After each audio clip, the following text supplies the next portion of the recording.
This is Urasawa Boys, a podcast where we read and discuss the works of manga artist and author Naoki Urasawa. Right now, we're reading Monster, and Monster deals with a lot of dark and troubling topics and themes, so a list of content warnings is going to be available in the show notes. Thanks for listening.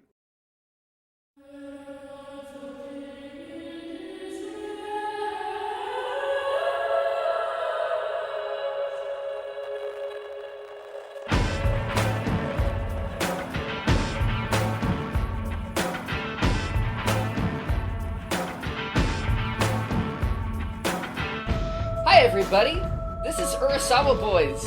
I'm Samuel Quinn Morris. I'm Matt Fennell. I'm Tyler Crumrine. What's going on? Where'd you get that shit? We have picked up a stray along the way. One of our favorite designers made some really cool stuff. Just an all around pleasant fellow. Tyler, you wanna introduce yourself a little bit? Yeah, sure. I'm Tyler Crumrine. You might know me from such hit films as Beak, Feather, and Bone. My play publishing project, Plays in Verse. My long defunct podcast, Ninjas vs. Podcast, which I recorded about 150 episodes of with my two best friends, Jordan and Kevin. Years before I had any kind of like actual presence on the internet. This was like back in, I think we started in maybe 2011. That sounds about right. That would be about the time for a podcast called Ninjas Versus. Yeah, because it was around the same time that like the McElroys were really blowing up, and it was before podcasts were lucrative. It was just kind of more like, hey, this is a fun way to hang out and make people laugh. So when I was in college, I did college radio, theater, the entirety of my time there. And my two best friends were 2 years older than me. So they graduated before I did. And we wanted to stay in touch, and we were all, we did radio together. We were all big fans of like comedy and podcasting in general.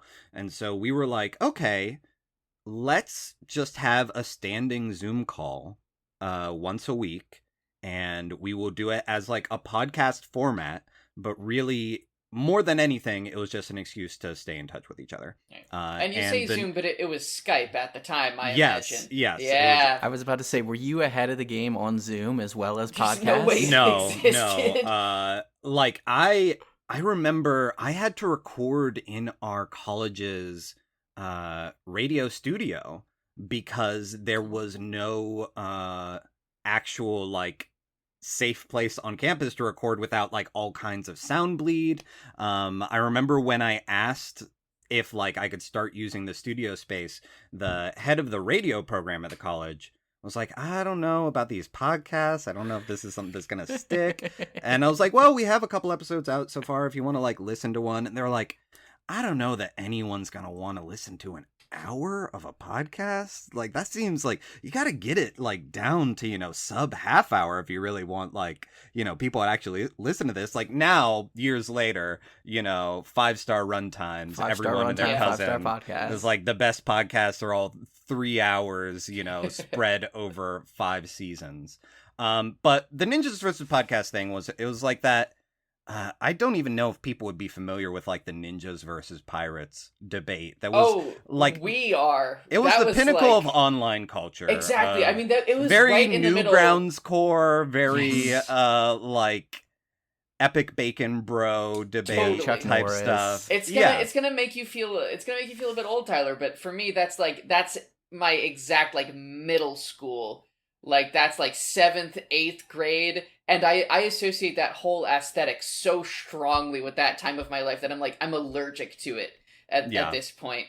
Just thinking about that whole Chuck Norris Epic Bacon era of the internet is really the Narwhal song was in there. Yeah, man. 40 memes in 3 minutes or whatever that fucking Okay. Yeah, That's all that enough kind of stuff. this So nostalgia trip. we were coming off my brother, and me, and there was actually the one time we did a live show. We were booked by a comedy theater in Pittsburgh to do a live show of our podcast, and we had an advertisement for it on my brother, and me, back when they were still taking it was post jingle phase, but it was back when they were still taking ads from just like Extreme random ass restraints people and your podcast. Yeah, exactly.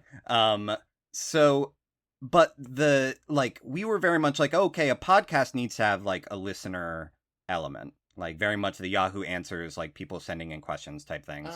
And so our whole thing was like, hey, we're gonna do versus and would you rather questions, because that was the kind of stuff that we would talk about on our radio show anyway. We're like, all right, send us like dumb debates and we will just talk through them and shoot the shit. So it's stuff like, would you rather wear Crocs for the rest of your life or sandals and socks? Quinn, you go first. Crocs or sandals and socks? Crocs.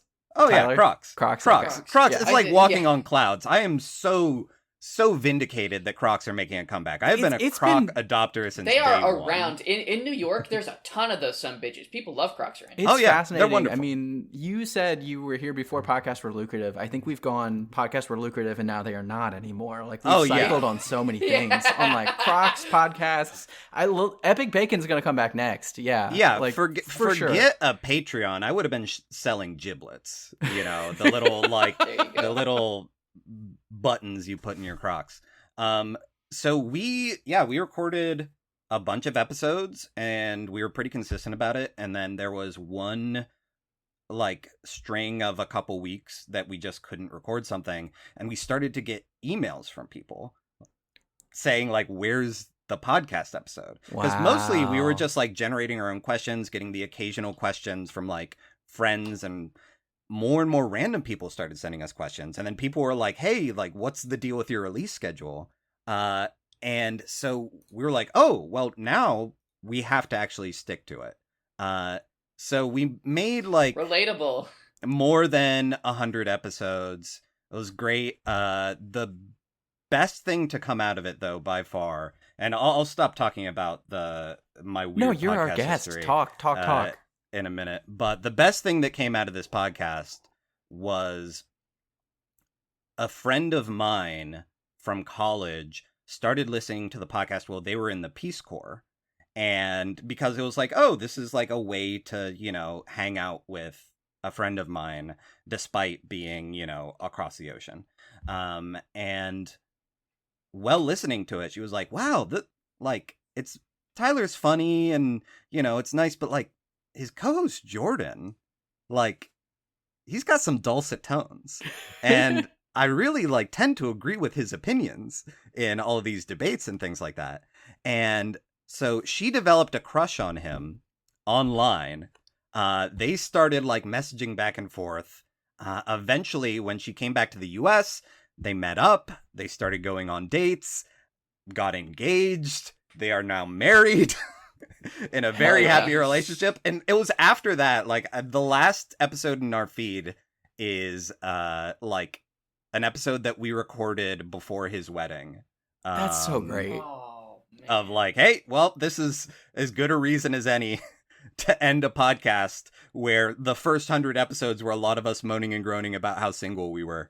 And now, like, both of my co-hosts are married. One has kids, and I have, you know, a partner I love. And so it's now that I come as the 33-year-old who has already gone through, you know, the podcast ringer. I am happy to just guest on other people's podcasts and be like, you know, you never know what's going to happen from it, but it's fun. It's like, it is. I don't know. I'm a big fan of the style of podcast that is like, okay, this is friendship accountability. And if other people join us, great, but we're going to like nerd out over some manga. Yeah. It's a really good time. What a nice story that was, Tyler. Yeah, thank you. That's so sweet. And it's always nice to see the light at the end of the tunnel. Yeah, you'll die someday. Yeah, exactly. 74 years. Yeah. I just turned 26. I'm at 74 years left. I don't know about you. I keep a very close eye on the clock. I think I left that in last episode. Oh, You yeah. talked about when No. you Oh, I did yeah. mention that. No, it's your mortality is well known. This is where we ask our listeners to set up the site where it's how many days left is Quinn. It's your death clock. Yeah, it's just fuck. I would love that. I'd bookmark it. Anyway, I think the moral of the story is that if any of our listeners have a crush on either of us, don't tell me, because if you tell me, I immediately become worse at things. Is the thing. So actually, that is the real moral. That's the secret moral. Don't tell him. Tell me. If you have a crush on him, tell me, and we'll figure out what to do about it. Maybe we don't encourage that. We'll assassinate you. Yeah. Different direction than I was expecting, but let's talk Well, about at the end of the day, yeah, I love manga. You have a cool shirt that says manga and has Goku on it and Nancy, I think, right? I need to buy that. I have a One Piece tattoo. You know, I'm in the hole at this point. He's in it to win it. But I watched a handful of episodes of the Monster anime way back, and yeah, it was while I was like studying for like I think it was a GRE for like when I was thinking about going to grad school for theater and things like that, and I was living in Erie with the same best friend who eventually got married to the podcast stalker. But I remember watching the first handful of episodes and really liking it. And then the semester started and I went back to college and he went to his job like building trains for GE. And I just never really revisited it. So when I found out that you all were doing the podcast about it, I was like, this is the perfect opportunity to actually like revisit this, read the manga, you know, get to the anime when I have a chance. But like, I've heard so many people talk so highly about Urasawa's work in general. Mm-hmm. I was like, all right, I can commit to 10 volumes of this. Mm-hmm. But as I've been reading along and listening along, I have similarly been in the same place of like, okay, we've gotten past my anime knowledge. How are we at the midway point? Like, what is going to happen? Yeah, what's left? The answer is there's stuff, a lot of plenty. it. Yeah. Oh yeah, there's stuff, and we start to see it unfold a bit. It's the dominoes are getting set up, mm-hmm. Which is actually technically it's the opposite of unfolding. We are presently folding. So let's jump into it. I guess we're gonna rotate around. Yeah, I've got first, and then I don't remember. I've got third. Okay, perfect. Yeah, okay. So we're gonna cycle through. The reading this week was chapter 78 through 86, which comprises the back half of Perfect Edition Volume 5 and the entirety of Perfect Edition Volume 10. Or regular edition Volume 10. Well, the regular edition's still perfect. It's just not branched. There we go. I like that. Yeah, just doesn't have the word on it. Yeah. All right, take it away. Okay, yeah, so chapter 78 is called Grimmer. A man in Dresden reviews the surviving I'm sorry, if I can interrupt you for 1 second. Yeah. Hit me. Grimmer, I hardly know her. Carry on. Right, you are. Oh, man. This is great. We need a rotating third chair every week now, I think. Ooh, yeah, for quality content like that. Yeah, no, I mean, that's the top of the barrel. Not, you know, I don't know. Everyone's familiar with the phrase bottom of the barrel, but that's top of the barrel. That's top of the barrel. That's wedding cake topper. That's prime cut. Barely even marinated, just skimmed off the top, you know, like not ripe. Creme de la creme, A5 Wagyu, eaten raw. Let's get this thing summarized. Grimmer. A man in Dresden reviews the surviving records of the East German Kinderheims, following a trail of atrocities, hoping to find out exactly what happened. This is Eric Grimmer, a former East German foreign correspondent, in big air quotes, who worked as a spy during the Cold War.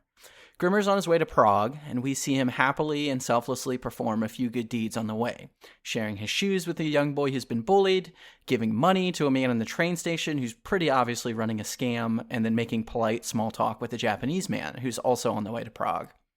Grimmer and the Japanese man present their passports for an immigration inspection, and when Border Patrol agents leave, Grimmer reveals that he knows the man, Dr. Tenma, has a fake passport and is in danger. Woo. I like Grimmer. Me too. I love him immediately. Grimmer is lab designed to be best boy, as far as I can tell. Like, nobody doesn't like Grimmer. Everybody likes Grimmer. I don't know if they mentioned his first name in this Not movie, yet. but his first name is Wolfgang. Oh, ooh, good Wolfgang Grimmer. Woo! Man, what a slam dunk of a name on Urasawa's part. Yeah, he is like the prototypical nice guy. mm-hmm. Just very aw shucks look to him. So are either of you familiar with, and this is kind of a like connected media type thing. Well, possibly, I'm not sure. Are either of you familiar with the 1981 film Possession? I know of it because it's Dr. Alan Grant as the main character, and his wife gets Sam Neill. possessed. Sam Neill is in it. And like, I know that you all have talked a little bit about, like influence on Urasawa, that he was someone who was like consuming a lot of media. Like, I don't think it came up, but I feel like The Baby is a very clear Twin Peaks reference. Okay, yeah, that's a good pull. We did, I'm pretty sure we brought that up during the dance sequence. I think yeah, like he's kind of like doing the like, he's not backwards talking, but God, and I think that I hope we mentioned it. Monster and manga in general is doing some of the kind of similar like Twin Peaksy vibe of like, okay, we are leaning into the serial, we are leaning into like the soap opera and things like that to try and like have that kind of hot and cold shower that happens of like, okay, the more domestic stuff you have and like the more comedy that you have, the more it stands out when things get like weird or horrific or like dramatic. And I just want to say that I feel like Grimmer looks a bit Sam Neill-ish. Okay. Possession is like, his character in Possession is very different. It is a 1981 film by Andrei Zulawski. So it would have been out before this, but Sam Neill's character is a West German spy in that. And it is very interesting reading Monster, having recently watched Possession for the first time with some of my movie nut friends, because it is one of those films that is, some people love it because it is like this weird, over the top, like bordering on comedy, like ballet style movement, not really interested in like logic, drug trip of a film. And other people watch it and love it because they're like, this is the realest thing I've ever seen. This is like psychologically, emotionally, like, oh my gosh, this wrecked me because like I see so much of humanity in it. And so it's been interesting reading Monster as like a different approach to like, this East-West divide and like the monsters it created. Because Possession is so much about, it's nominally about a divorce. Because Sam Neill comes back from a spy mission and finds out his wife has been cheating on him. And then the question becomes, who or what has she been cheating on him with? And it goes some wild places. It's one of those 80s horror films where, like, I'm the most squeamish person alive, and I was able to handle it because, like, you can kind of see the artifice. But it is also one of those films that is, like, really, really stuck with me and has really informed my reading of Monster. I don't want to spoil it, but I thought, like, this was a good place to say, like, hey, if you like, spies getting caught up in monsters during the East-West fall of the wall, although it's before the wall falls, the film actually, there are a number of East German soldiers that appear in it, that are not actors. Wow. They are just being filmed as they are on the other side of the wall, kind of gawking at what these filmmakers are doing. Man. Yeah, this is a great sell on this. This sounds like bonus episode content to me. For probably. So I'll watch it at some point, and we'll talk about it. That's cool. Great. Oh, this is cool. But my two Grimmer highlights are one, him seeing a boy who was had his shoes stolen by some bullies, and he's like, hey, humans live for 1,000 years without shoes. I'll be fine. Here are my shoes. And then the kid follows up with him, and he doesn't smile until the last panel, but it looked like the kid was just clopping up to him and giving him his shoes back. He's like, you dumbass, these don't fit me. Yeah. It's really so cute. I mean, the sound too, and the shoes are huge, and they are drawn so big on this kid's feet. Grimmer's a big guy. But the biggest feather in Grimmer's cap is that he's a fan of Gundam. Yes. Yeah, we get to that in a. Oh no, it is this chapter, isn't it? Yeah, it's on the train. He's just kind of oh, I went to Japan once. He's talking to Tenma. He's like, what are those robots they have there? Those Gundams. This is great. I got a model kit for my son. It's wonderful. Yeah. He's fantastic. Which Gundams were around then? In case any listeners are like, they had Gundams, and yes, they did. The original show aired in '79, and they had kits by the early '80s. So. The timeline checks out. Gundam's great. I recently 79 is excellent. 79 is good. I had a conversation with my partner recently, and after long time of dating, finally she broached the question, Tyler, what is a Gundam? It's everyone wants to hear in a relationship. It's I know they're the robots you build and have on your shelf, and I think they're cool. This is not critical, but just what is a Gundam? Where does the word Gundam come from? Yeah. Well, it comes from gun and freedom. Yeah, we're closer than ever.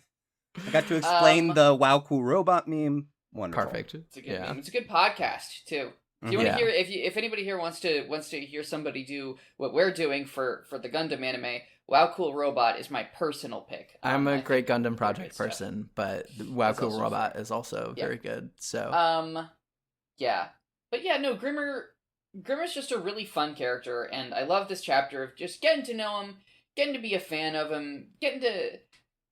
The thing about Grimmer, I think the important thing about Grimmer from a visual standpoint is his smile. And when he's smiling and when he's not. And I think, keeping track of when he's smiling and when he's not tells you who he is. A little bit. And that becomes a little important later, I think. But he's just, I have a real fondness for always smiling types. Kind of regardless of what role they play in the story. Again, Ichimaru from Bleach, that's an always smiler. Of the sinister type, and boy, I sure do like him. But there's good character design stuff in this chapter. I particularly like the director of the orphanage that Grimmer's looking at. Big square glasses. Galbraith. Yeah, he's cool. I love his face design. He has this really wide face, and I don't know what the word is for the lines that go from your nose to the side of your mouth. But his are very square, just this huge distance between his nose and his mouth. I just think, in terms of his facial construction, it's another new face. You're Urasawa has to run out of faces at some point. He never does. He's always got a new one, just locked and loaded, ready to go. It's pretty cool. Yeah, he's great.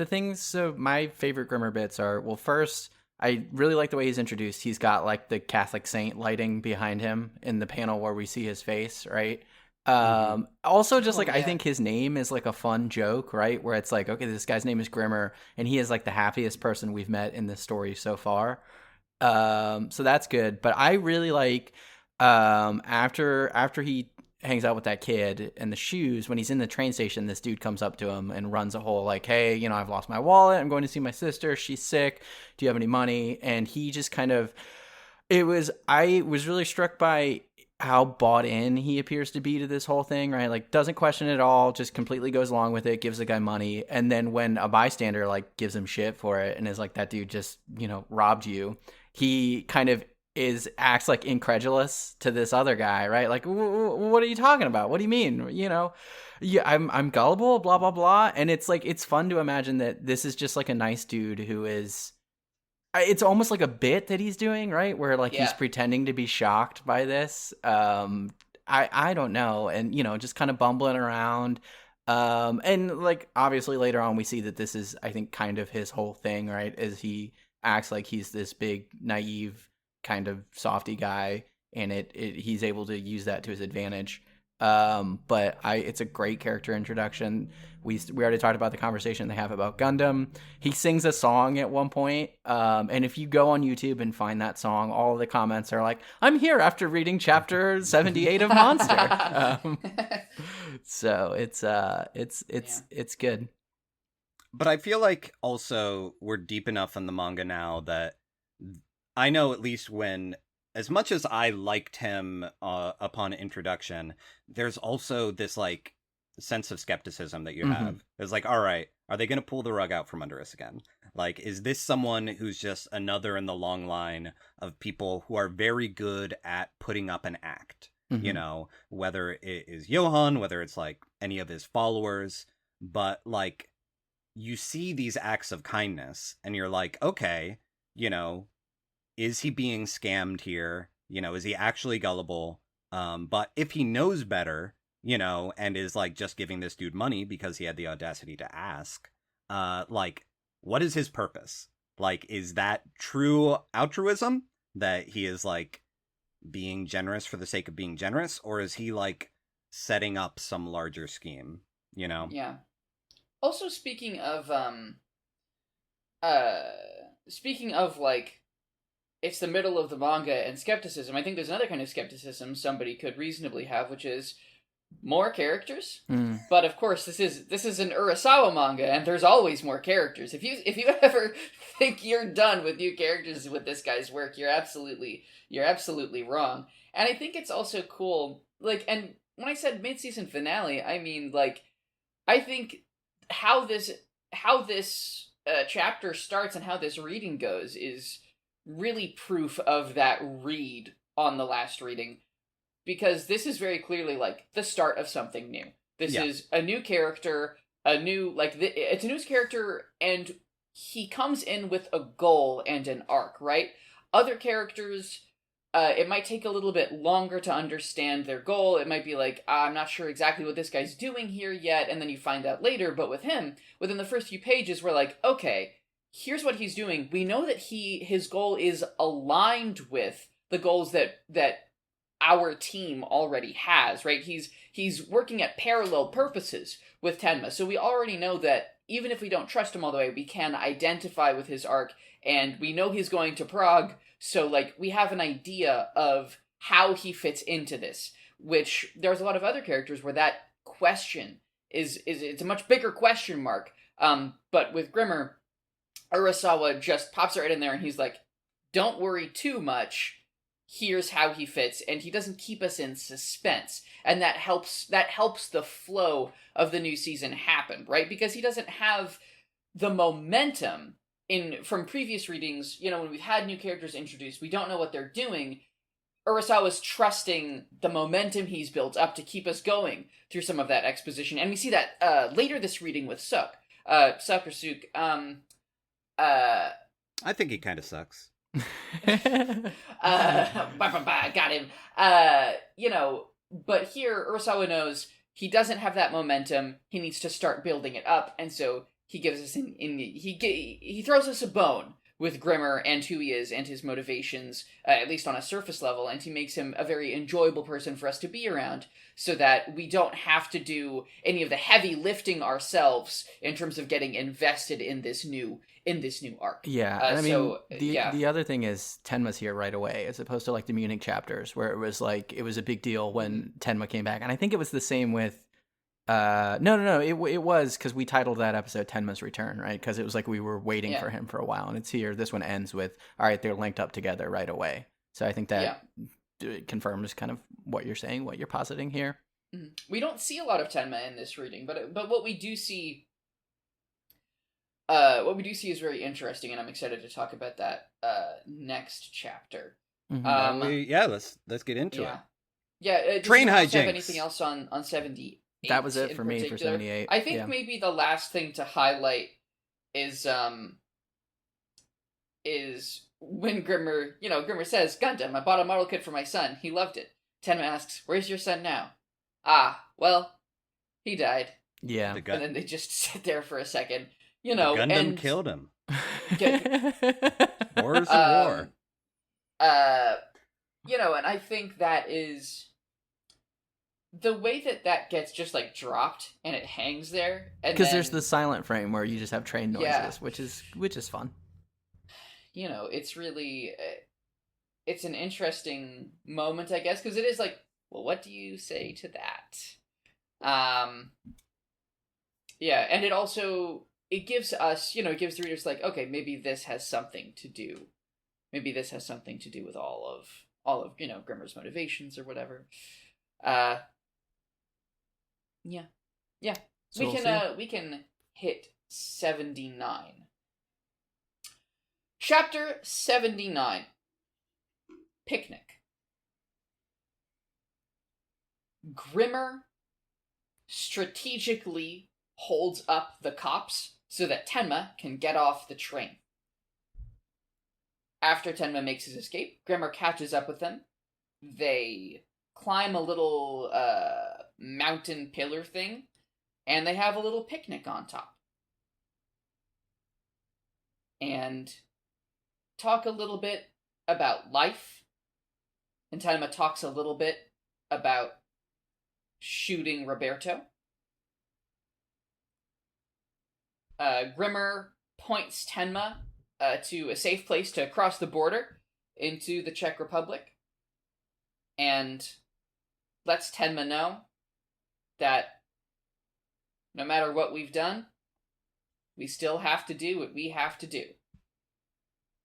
And then, in Prague, Grimmer catches up with the guy who directed 511 Kinderheim. Dun dun dun. That's chapter 79. Yeah, I like the bit of train interference. I do still think that, like, at this point I was very much questioning Grimmer's motives. Because it's revealed that, like, oh, he's very familiar with who Tenma is. Like, he's been tracking him down. The implication is that, like, he is here specifically to run interference for Tenma, and to make sure he gets where he's going to. And I think, you don't know, like, is that because, like, he is actually, on the side of justice and is, like, just a good spy? And did a good job of, like, figuring out, like, who my allies are in this pursuit of his and, like, exposing the orphanage type stuff? Or is it another instance of, like, Johan deploying someone to, like, try and, like, get Tenma into his fold or keep an eye on him or something like that? Because after they get off the train and Grimmer's like, oh, hey, yeah, I followed you, let's have a picnic on this Hunter rock over here. That's exactly what the fuck it is. Yeah. It's like you expect some weird bird to fly by. But I think the more he talks about his son, and the more he talks about, like, what he feels to be obligation, obviously he is trying to get some kind of justice for the untimely death of his son, he says like, oh, if a doctor like you was there, then maybe this wouldn't have happened. Like he's trying to like protect kids at any cost. And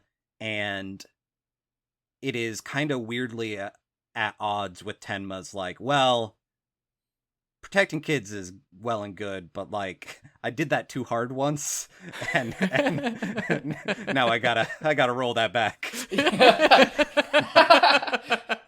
Too much of a good thing. Tyler, you're explaining that right now. I think I've just unlocked his motivation and the backstory here for something, and I don't want to say it right now, but if it ends up being what happened, I will say, and I realized this while Tyler was explaining what's going on. So, because I think we're probably a couple chapters out from more backstory getting revealed. But are you gonna hold on to this? You're gonna hold on to this called shot? I Gamble. am. I'll write it Gamble, down on a piece of paper. Oh, and that way, well, because I don't want to. I think it'll be a fun reveal if it ends up happening. Is the thing, right? Like I don't want to spoil that for listeners who have not. Because at this point, I'm pretty confident this is the way that things went. Okay. All right. Yeah, I mean, I don't know if like I will get like a little bit of a spoiler into it. Yeah. Well, if you're gonna go for it, I will also go for it. It might be something. It might be something fun. different. I just kind of like a parallel thing. First off, bread, cheese, and wine. Matt's favorite perfect meal on display. Yep. But I think it's interesting that like Tenma is talking about, like shooting people and how hard it was to like shoot and like how weird it feels that, his hands are steady afterwards. And Grimmer doesn't really have much to say about that. Like, they time jump. He pivots to talking about fishing and talking about the border, and like, hey, I think you're still a doctor, even though Tenma says like, well, after murdering someone, I can no longer consider myself a doctor. The thing I want to focus on is that it comes up later that Grimmer like never uses a gun. And so when Tenma talks about like the experience of like shooting someone and like being shaky the first part and then hand being still the second part, I don't know if it's relevant at all, but like revisiting it now on the podcast, I was like, oh yeah, I guess he wouldn't have much to say about like gunmanship, unless that's like there's a reason why he doesn't use a gun anymore. That's a really good pull. That's a really good pull. And I like that whole conversation. I'll make my called shot in a second, but my favorite part of that, I think, is Grimmer has this bit where he talks about like, hey, false accusations were like a thing that happened all the time in East Germany. You just kind of develop this sense of like who is guilty and who's innocent, which that is the thing that we've talked about a bunch of times now, right? Like what kind of person does this seem to be? There was that old cop. We've had a few people who have this sense for various reasons and from various experiences. Right. And I like this idea, and we've talked about this too, right? That in the world of Monster, there's this kind of black and white moral universe that is just like absolute, right? And people can kind of tap into it, and it's like this is who good and bad people are. And like the most monstrous thing is this thing that is just like inexplicably dark and evil, and we can't figure out why. Yeah, because the consistently the people that we're supposed to trust their judge of character the most are kids. It's like, oh, pure children, like they know what's up. But also, this is a story kids about really don't know what's up. Is the other the thing. one worst kid. Yeah, one kid who's like moral who's so bad that just everyone is never it's be like trusted. Not me. I will push back. Your kids don't know who to trust. I think one of the most important things this manga says is that kids don't. Right, kids like that one lady that ran that orphanage said kids are, or maybe it was that other motherfucker. But kids are entirely dependent on who is raising them, right? Kids will accept, whatever they are given. But it's almost like knowing who's guilty and who's not. It comes from something in yourself, right? Like Dieter knows who he is and he knows what's right for him. and that cop, you know, he lost his sense when he lost that faith in himself. So it's just like whenever you find these various people in this series who have that sense, it has to do with how they feel about themselves, which I think is something very interesting. I like it when people just inexplicably can make character calls. Like, I just always think that's fun, right? It's a fun like thing. When we don't have to narrativize around, okay, you know, how do I do this and that and the other? It's just like, yeah, I know you're cool. And I do think, you know, I think that this chapter is interesting because what we see here, like, look at it this way. So we get a lot of Tenma going, I shot someone, he's probably dead, I'm not a doctor anymore. And I think another way that you could approach this is to have the previous chapter and this chapter focus more on Tenma and what it's like for him having shot someone. Because you just know this dude is tossing and turning in his fucking hotel rooms, just like in there, but we don't see that.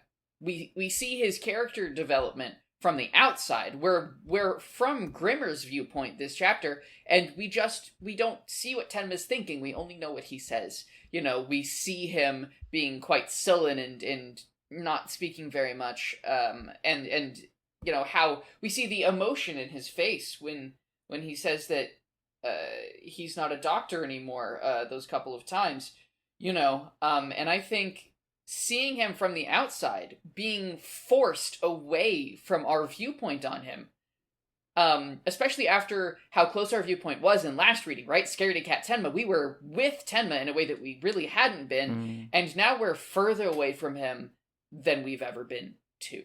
And I think that, like, that change in our relationship with Tenma, or our perspective on Tenma, in this really pivotal moment for Tenma is, or in this pivotal process, is super duper, like, it's a really interesting pick. It's a super interesting thing to do in terms of the reader's relative narrative position. I think it's an awesome move. Yeah, and then at the end of this reading, he specifically goes up to a guy, like, sitting at a Grimmer cafe, does. and is like, "Hey, you're Herr Petrov. Or should I say, Reinhard Biermann?" And, like, gets into the, like, I know you're the Kinderheim guy. Like, you've been going under an assumed name. Yeah. There's a great little detail here. Super easy to miss. It's on the first couple of pages where we see the guy. If you look very closely at the newspaper, and on the last page when we see him, if you look at the newspaper, that's a German newspaper. It's not Czech.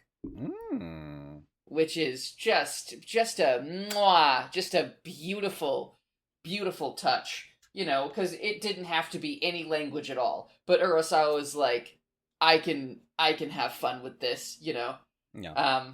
Well, just, you have to check yourself before you wreck yourself. Exactly. Exactly. It's a whole, I mean, because he comes up, he's like, is anyone sitting here? And the guy's like, yes. And then he sits down anyways. Yeah. It's, you know, it's fun. Do we have any more notes, or should I make my call shot before we move on?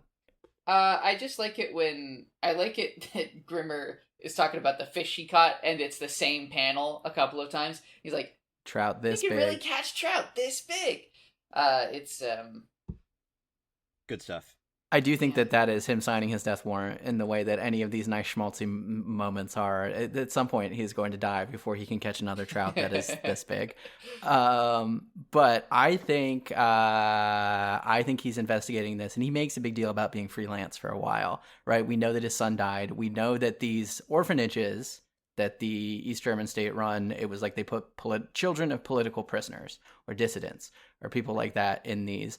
I think his son ended up in one of these, and might have even ended up at Kinderheim and died there. I don't know for sure, but I think that's why he's interested in this. We will see. We'll see. All right, so chapter 80, The Ghost of 511. So Grimmer has Herr Petrov, who we now know to be Reinhard Biermann, cornered and confronts him about Kinderheim 511. Supposedly, Biermann specialized in chemical personality modification or brainwashing, but was still appointed the director of this orphanage. So Grimmer is convinced that even if, the documents from Kinderheim, like if East Germany disappeared them when the wall came down, that Biermann would have kept some of these notes, regardless, because he's a scholar. And, he's like, Biermann's trying to like walk away from the cafe, and Grimmer just keeps following him. And he says like, hey, a scholar values his research papers and data over his own life. Like, there's no way you would have thrown this away. And he keeps pestering him, and Biermann isn't really engaging. Like, he just kind of keeps walking and is like, leave me alone, etc., etc. Until Grimmer accuses him of using humans as guinea pigs. And at that point, Biermann like swings around and smacks Grimmer in the face with his cane, like so hard that it splits his cheek open. And I think for the rest of the reading, Grimmer has like a little band-aid over that wound that he gives him. And so like Grimmer can tell like, oh, like I've touched on something here. And right away he assumes that Biermann's pissed because the experiment failed. And he's like, oh, are you upset because it failed? And Biermann claims, no, it was succeeding. Like, now he's engaging. Like, he has tacitly admitted that, like, yes, you have the right person. Because, he really is tied up in, like, valuing his research, And he says it was the new director after him that screwed things up and let the massacre occur. So Grimmer doubles down on asking for proof of its success then. Like, if you want me to believe it's a success, then, like, show me your research. But Biermann warms him off, saying, he's going down a dangerous road. And the two are, like, about to get into a shouting match until a pair of young boys show up, and they call Biermann Grandpa. And Grimmer, relents. He's like, we've established that he has a soft spot for kids. But he's bothered that, like, as Biermann goes away with his grandkids, he's bothered that, like, oh, kind of sucks that this guy gets to enjoy a normal life devoid of consequences for what he did. It's like this guy, in Grimmer's mind, like, this guy killed kids, and now he gets to be just kind of a fun grandpa. So time skip, we're at Grimmer's hotel, and he wakes up to people knocking on the door claiming they have a package from Mr. Petrov, which we know is Biermann's fake name. Grimmer immediately knows what's up, flees out the fire escape before, finding Biermann in a park. And Grimmer sits down on the bench next to him and is all like, isn't freedom great? Like, now that the wall's down, you're free to watch your grandkids play soccer all day because, the kids are out, kicking a ball around the park. And he's like, and I'm free to keep following you forever until you give me what you want. He's just kind of like, yeah, freedom's grand. Like, you're free to, be a doting old grandpa now, and I'm free to stalk you. Biermann still doesn't bite. So Grimmer starts talking about, he's like, I know where you live. Like, I don't know how you can afford such a nice house. Like, did you sell off, the information about your failed experiment? And Biermann, again, like, the thing that keeps getting him is he says, like, the experiment was a success. Like, stop calling it a failure. It was a success. Blah. It was a success. Please just leave me alone. And so again, some time passes. We're unsure if it's like the same day, if it's a different day. But sometime later, Grimmer's still tracing him, and he's observing Biermann at a cafe with two kids, and they're eating like ice cream or something. And he thinks to himself, "Damn, these kids like really have it good. Like they're going to the movies, they're out in the park playing soccer. Now they're getting chocolate parfaits. Like this pair of kids is spoiled." Before realizing, oh shit, these were all different kids. They all have Aryan features. They're all blonde-haired, blue-eyed, so like the confusion is understandable.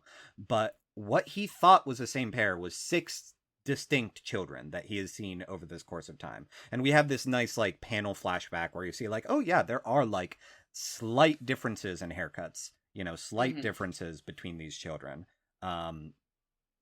And so he rushes to Bierman's home and he knocks on the door.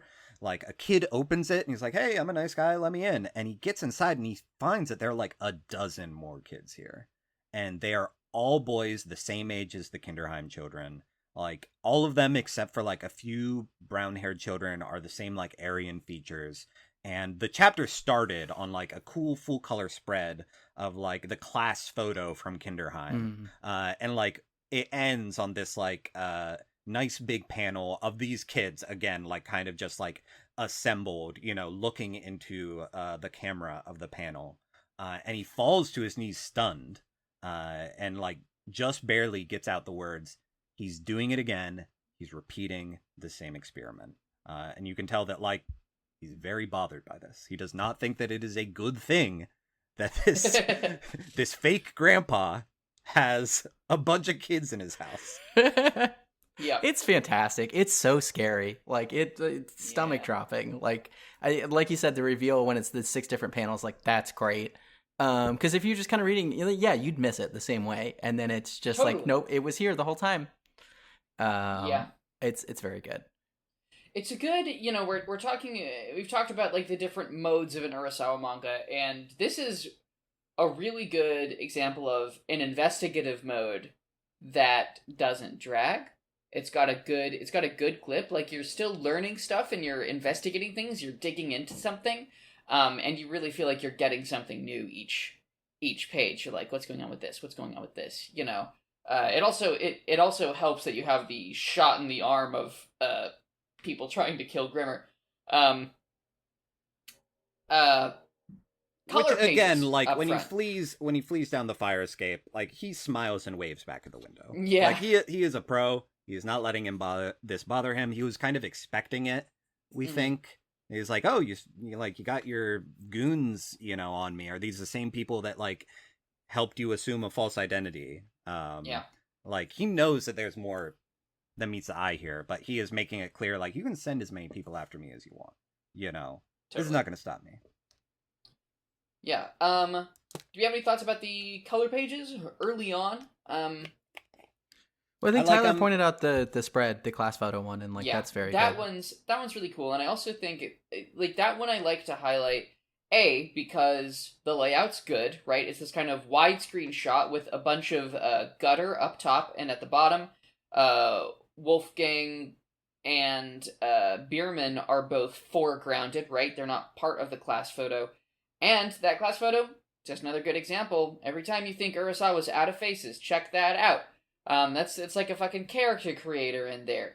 You know, you can see the different ways that he draws noses, mouths, jawlines. Like, it's a great example of how Urasawa thinks about and how he composes a face structure just for this one kind of child, right? Like, these are just a bunch of little Aryan kids, and this is the variety that he can introduce to just this one kind of person.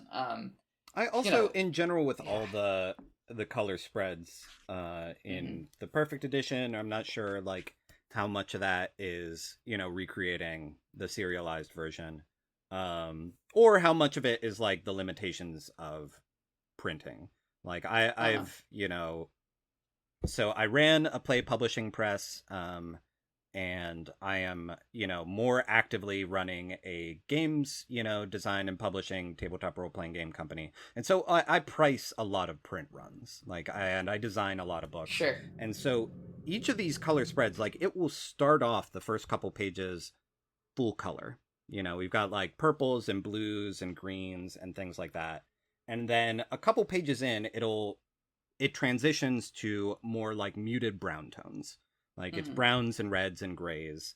And I like that, like, the final color page, you know, we get that red splash of blood for the wound on Grimmer's cheek. and the sound effect, like the big sound effect in red is really, really good. But I would be curious to know, like, in the printing of this, is it a matter of, like, okay, you know, we can afford this many full color, and we can afford this many, like, partial color, or if it is, like, an intentional transition from color to black and white. Because you see how, like, in the full color, Grimmer has like kind of, he's got a like green shirt, a blondish brown hair too. And then during that like half color period, you see like, okay, his hair is now represented as white, his shirt is now represented as gray, and once we get to the fully, grayscale, like, okay, his shirt is gray, his hair is white. It is almost like the color washed out, like, almost. yeah, pulled out. And then it just continues to be black and white for the rest of it. I know enough about manga publishing. Basically, like, I would say that they have a particular amount of budget for color, right? And I expect that Urasawa uses that budget intentionally to create. Basically, he wants that he wants to ease the reader back into black and white, because if it was from full color straight back into black and white, that might be jarring. You might miss the color. It's probably like 6 of one, half a dozen of the other. It's like, yes, there are limitations, but also it's okay, it's a method do I've I seen want to like in other just series too. Throw from one thing to the other? Yeah. So but I think it's interesting. One other minor color thing, during a bit where Grimmer is needling Bierman, he asks if the experiment was a success, and the background color in that panel is tinged red, which is not tinged nearly so red in the other panels in the sequence, and I think it counts as a Jack in the Box, actually. It's very. It's a cool sequence. You love someone who's just like hounding a bad guy with the hard questions. Who doesn't love hounding a bad guy with the hard questions? There's a couple good panels with like their shadows in these ones where it's like, Grimmer following behind Petrov, Bierman, big shadow of big tall scary Grimmer, and then kind of hunched over Petrov. And I like those. That's fun, because I don't really think we've done too much shadow stuff yet. Like, I don't think it's something we've really talked about, but it's cool. It's fun.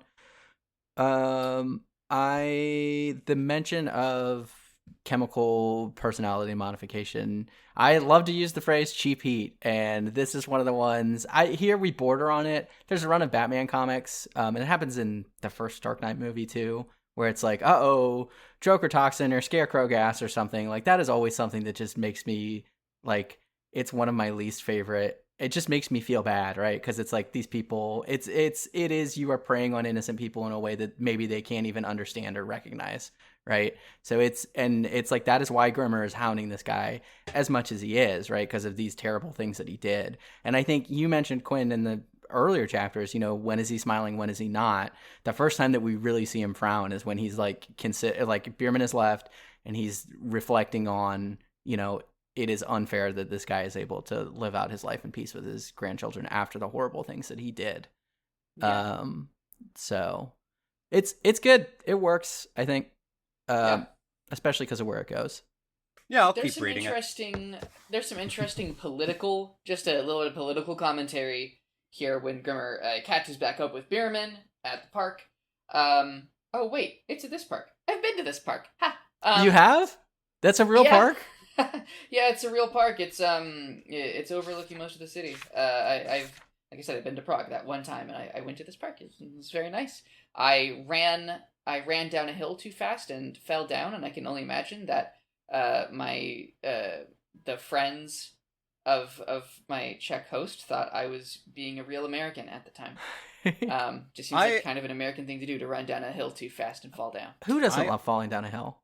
Also, visited Prague once, but that was just to like get my ass kicked in soccer by a bunch of random kids, nice. And then be so embarrassed that I would never ever go back. I actually like they like got Matt, you. They're still there. I have ready. yet to leave the continent, but I would like to at some point. We just have to develop a stable of boys who are very good at soccer that we can bring with us.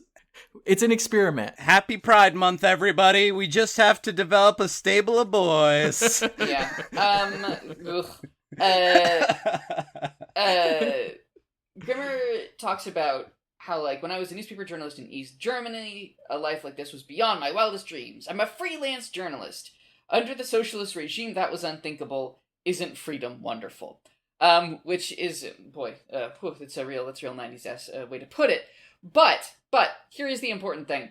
That is very much how the people who live there feel about it. Okay. Especially of that generation. It was one of the interesting things about the culture when I was visiting Prague, like the friend that I was visiting is a very close friend, and we talk about like cultural differences and stuff like that a lot. And one thing that's interesting about the Czech mentality toward this stuff is that, like, socially they tend, a little more left than some of the other countries in Central and East Europe, right? They're a little bit more up on LGBT stuff, for example. But when it comes to socialism versus capitalism, they had such a bad fucking time under the USSR that they just cannot stand the word. They cannot stand the word, they cannot stand the thought. And so, like, what reads to the modern eye, because this stuff is a lot more in question now than it was in the 90s. The question of capitalism versus socialism, the question of how you should really, run things and what's good and kind and what counts as freedom. That stuff's a lot more up in the air these days. But it being as this was written in the 90s, from a 90s perspective, the wall came down. The USSR is this regime that's crumbling, and Prague in particular, the Czech Republic, the Velvet Revolution, overthrowing that and trying to become their own country. We just have to know. I just think it's important to remind our modern readers of what the context was of this at the time, because it feels weird to read it now.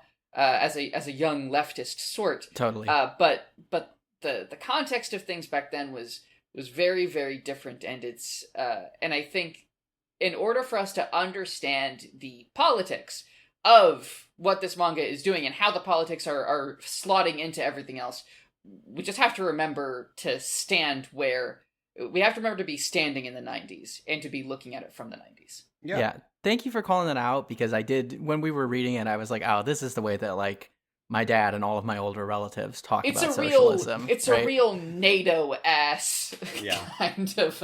I love capitalism. Exactly, Like, we have someone legitimately in one of the upcoming bits just say, like... Just say it! Don't you like capitalism? I love capitalism. Capitalism's the best. There's a funny story. My dad visited... the Czech Republic right after they started doing capitalism, and it's just a funny story because he was like, they didn't quite get it yet. They would have a sign that said they were having a sale, but the price wouldn't change.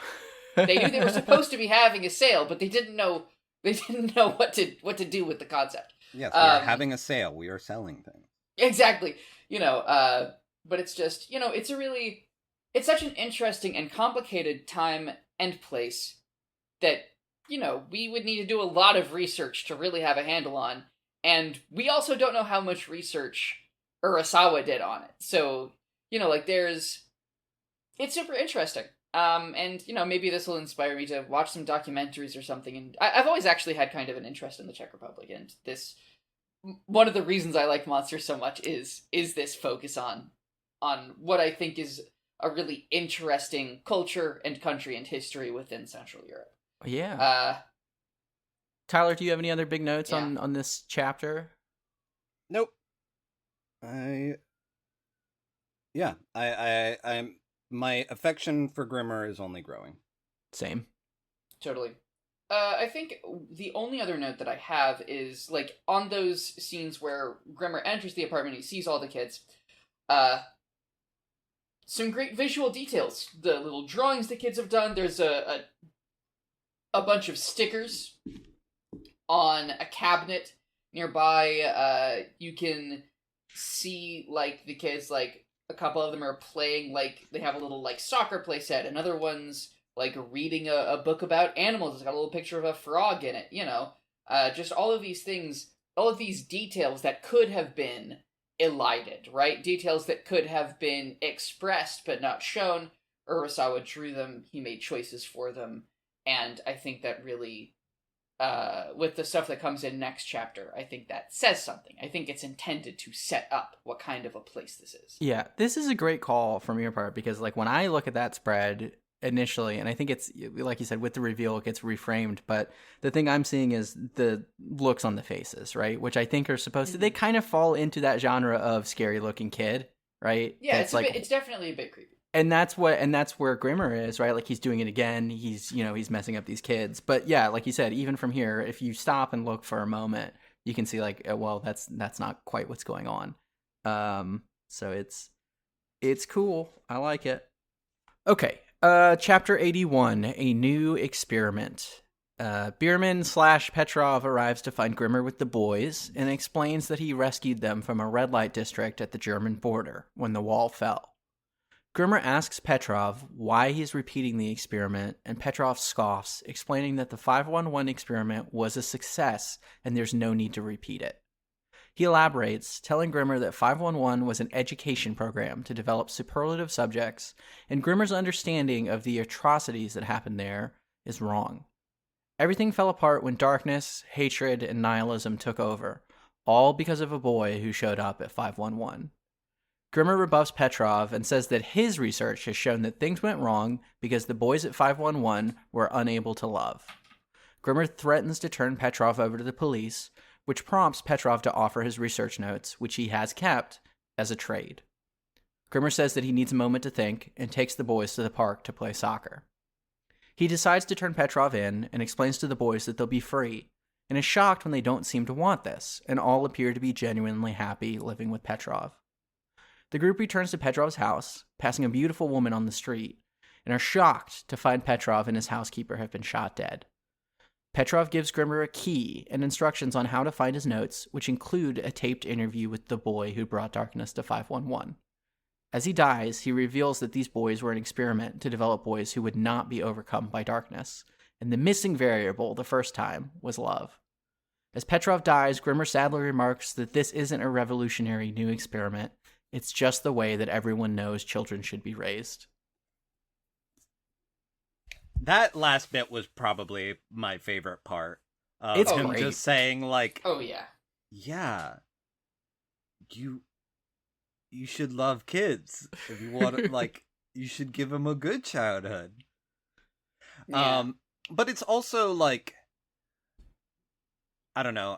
It's a bit tropey in a way of, like the purely scientific mind, of like, the person who has to, like, justify their humanity as like part of some like great study or great experiment, or like, showing kindness as like, oh, I'm not just doing this because like this is like a more enjoyable way to live life, but like, oh, this is part of like my research, etc.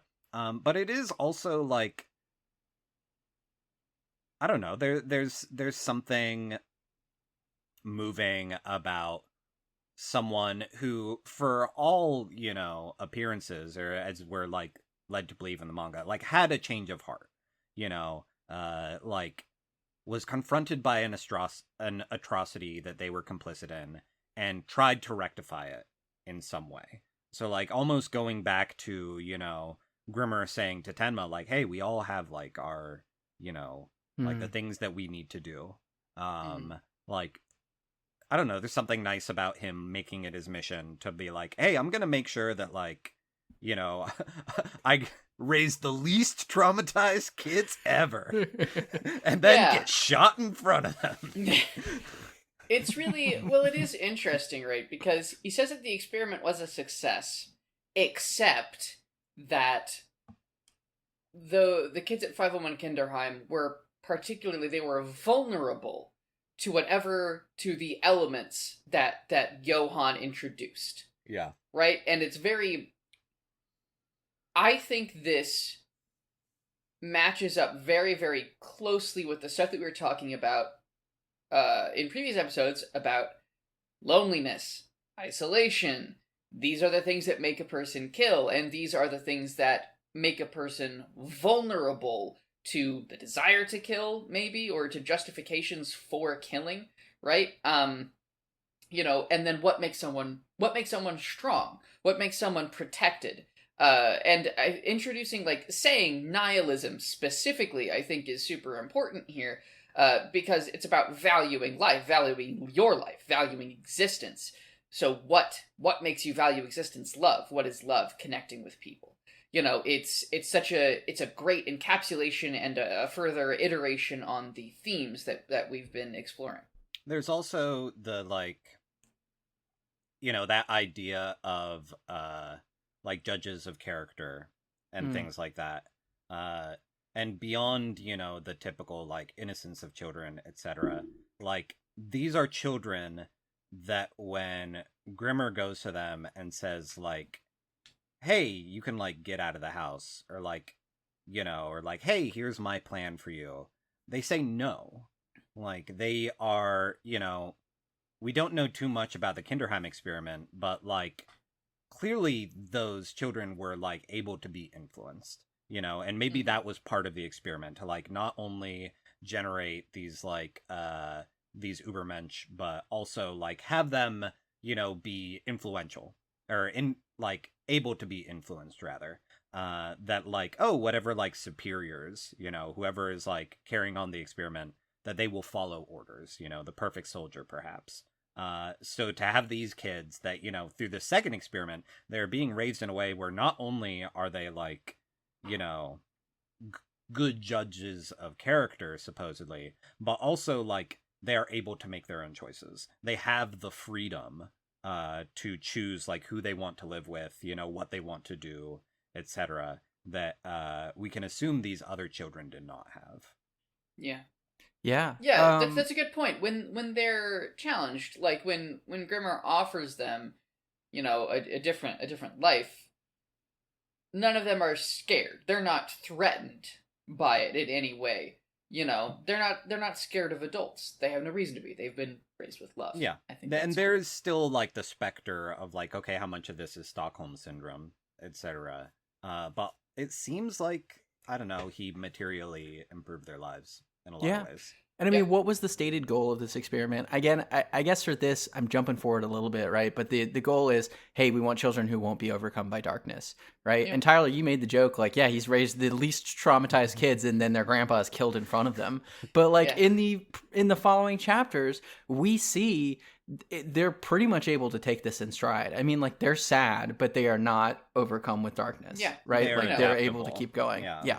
Especially because, like, they're, like, kept together in, like, groups. Even if they're not all together, they're kept kind of together, and you can see, or I think it's implied in a way that they are still, like, they're there for each other and they're helping each other through it. That it's resilience. Resilience is community. Mm-hmm. Yeah.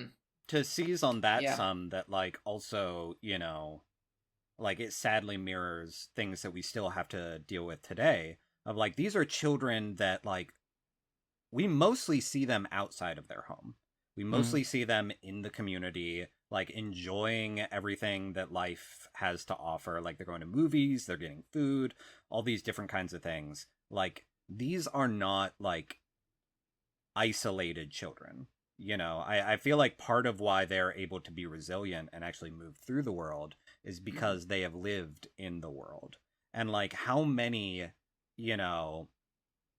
like, mass shooters or things do we have, or even just, like, to, like, dial it back some, the weird trolls online who, so much of their, like, lack of perspective, or even just, like, the urgency that they feel to, like no one else realizes, this thing, or, like, I have to, like, I alone am the person who is feeling these things and have had these experiences, and I need everyone to hear about it, is because they aren't, like, interacting with the world. They don't have, like, a conception of the fact that, like, someone else is making that ice cream for you. Someone else is making that movie. It's just, like, pure consumerism. Yeah, no connections. Yeah. That's good. It's good. It's a good chapter. Quick check lesson. So at the start, the housekeeper comes in. I was hoping you'd explain this, actually. Yeah, she's gonna make knedliki. So, knedliki dumplings are not dumplings as you conceive of them, dear listener. Knedliki Basically, they are like little loaves. They are like little loaves of very dense, very moist bread. And so Czech food a lot of times it's very saucy, right? You get like some meat in a whole bunch of nice thick sauce, and then you get these, like 3 or 4 like thick slices of knedlíky on the side. And so what you do is you keep your knife in your right hand the whole time you eat, right? You never swap over. And you cut off some of the meat, and then you grab some of the dumpling, and then you use the knife as like a little spoon to put some sauce on the dumpling.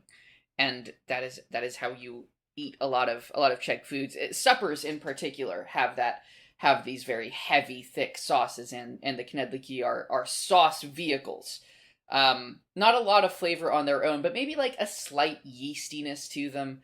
They're generally steamed or boiled dumplings. But yeah, like the concept of like dumpling is honestly a bad translation. It's a bad word for them because, when we hear dumplings, we're like, it's something that has stuff inside it. Well, and, I will say very quickly, as someone living in the South, sometimes people go biscuits dumplings. True, and the way you're talking about it, like dumplings, yeah. kind of similar. Yeah, it's a crime to call biscuits dumplings. Also, Yeah, by the way, chicken unhinged. and dumplings, that's chicken and biscuits. whoa! There's other kinds. Okay, we're getting into it. We're getting but into there's other food kinds talk. of dumplings. Yeah. Don't so, even get anyway. me started on gnocchi.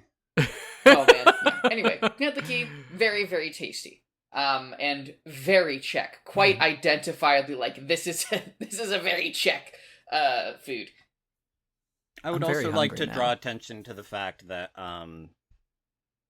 this chapter also has an instance of Grimmer just getting his ass beat in soccer. Totally. Yeah.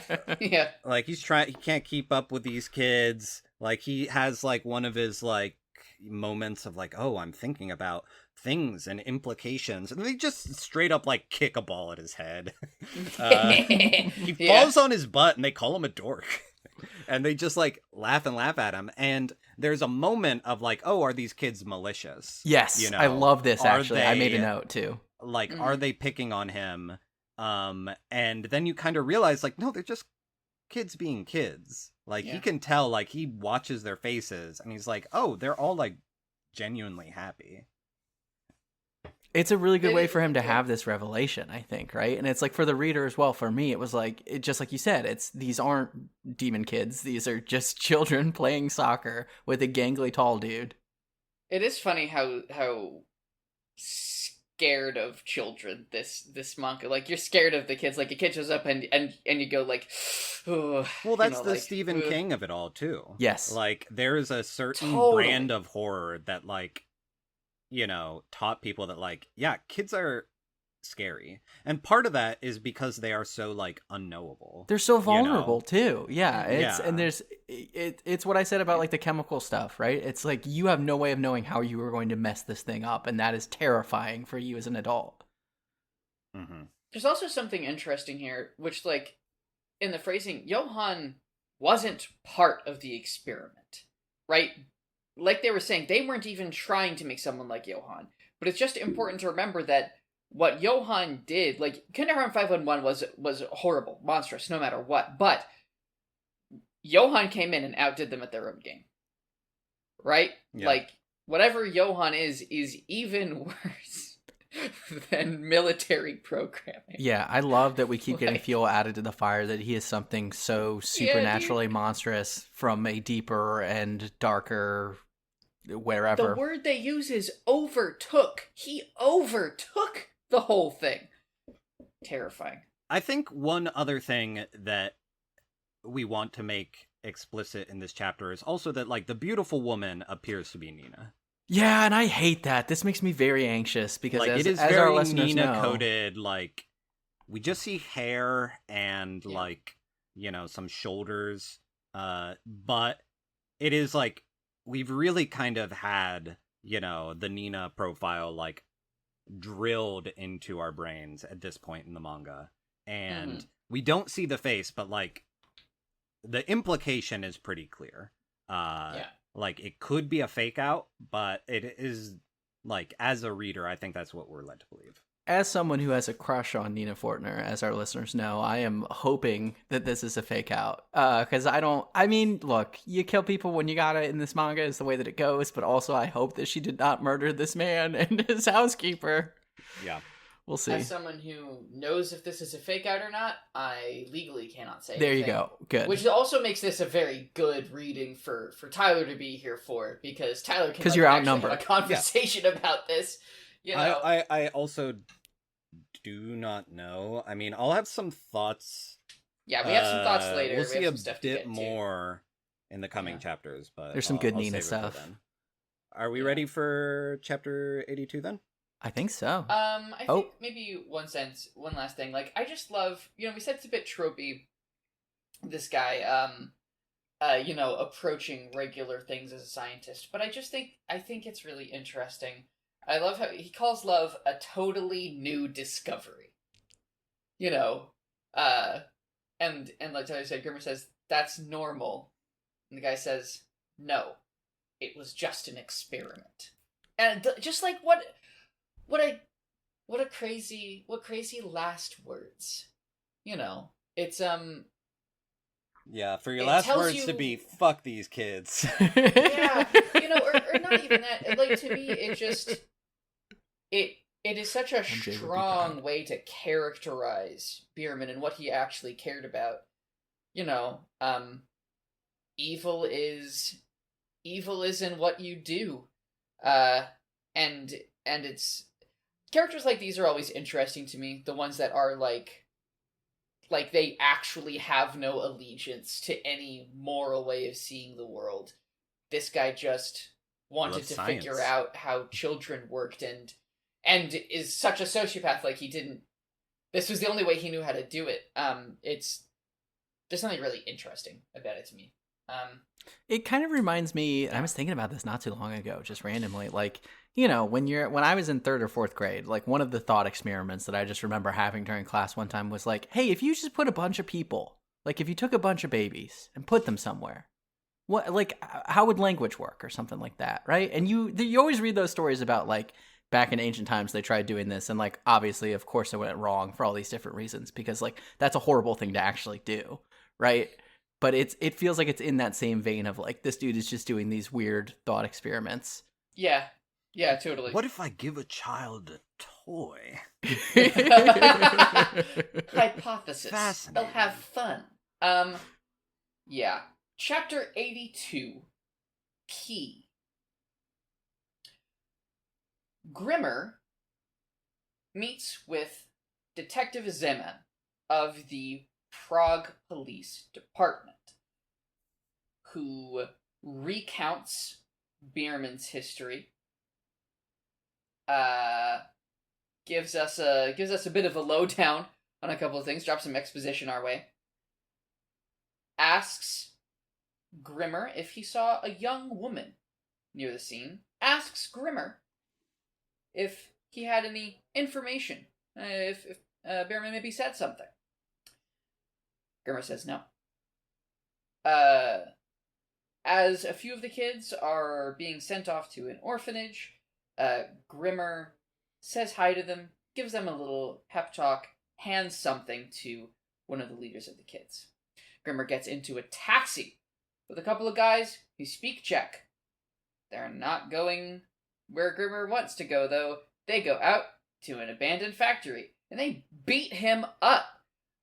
He runs away, and then he is saved by Detective Zeman, and then, no, Detective Zeman is actually working with them, and is looking for the tape so that they can find Johann's mother.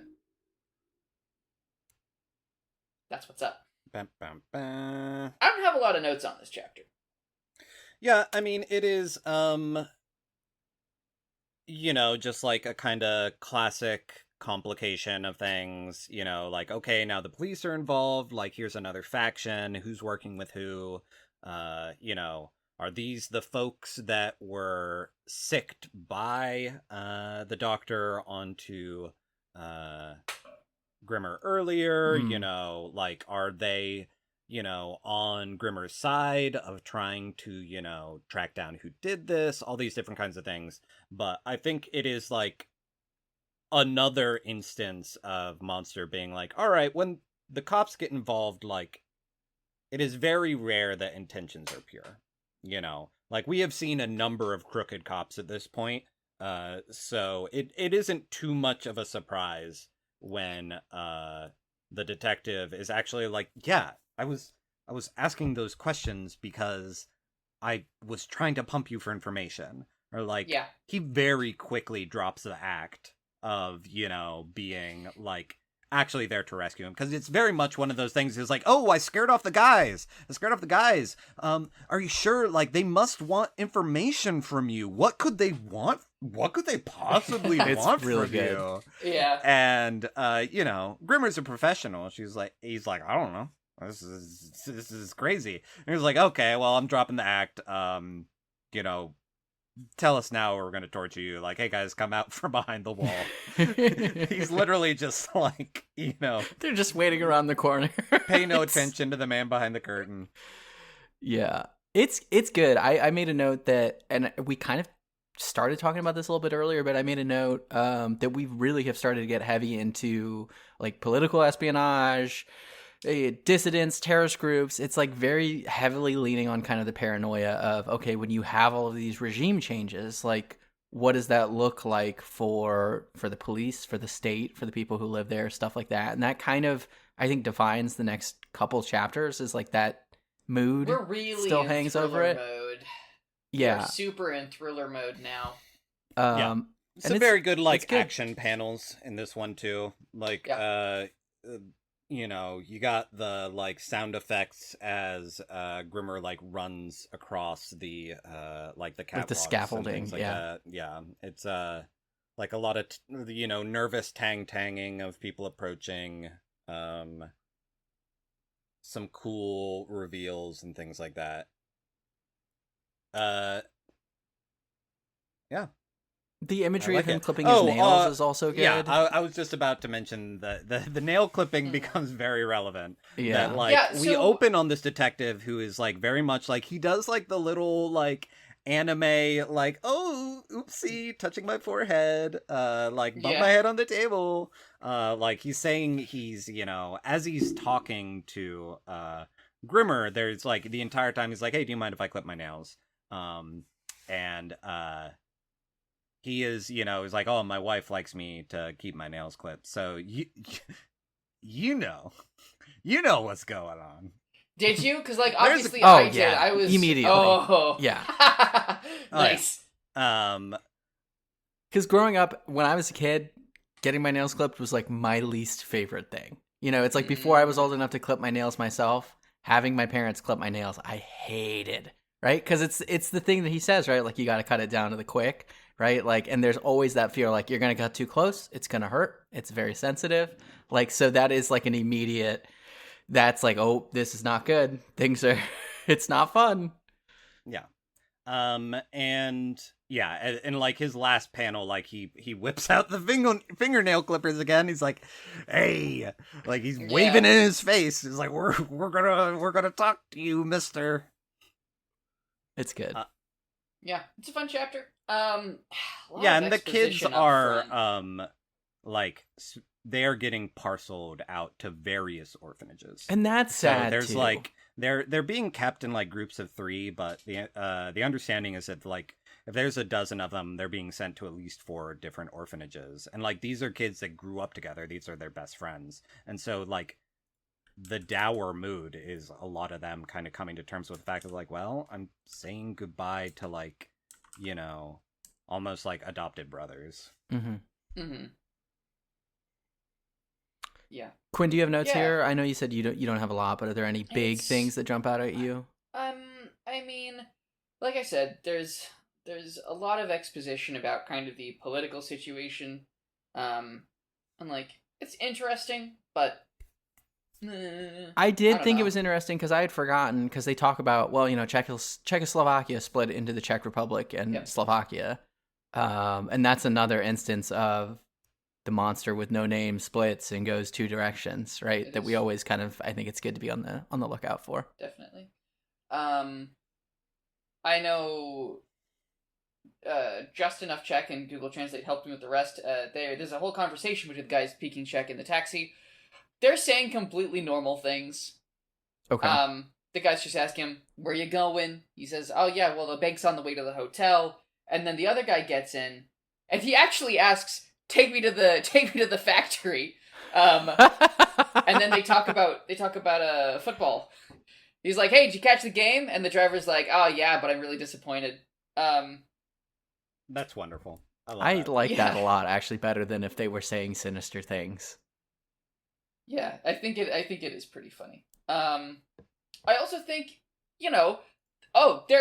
we're gonna go have a little chase scene in an abandoned factory. 90s as fuck. Yeah. Everyone loves an abandoned factory. It's so and it's drawn very cool. There's smokestacks, all that good stuff. Yeah, I like how it's rendered, and it's also it's very much. I mean, this whole manga is very much like this is in the West. But this is another one of those great settings that you don't see a whole awful lot in a lot of manga.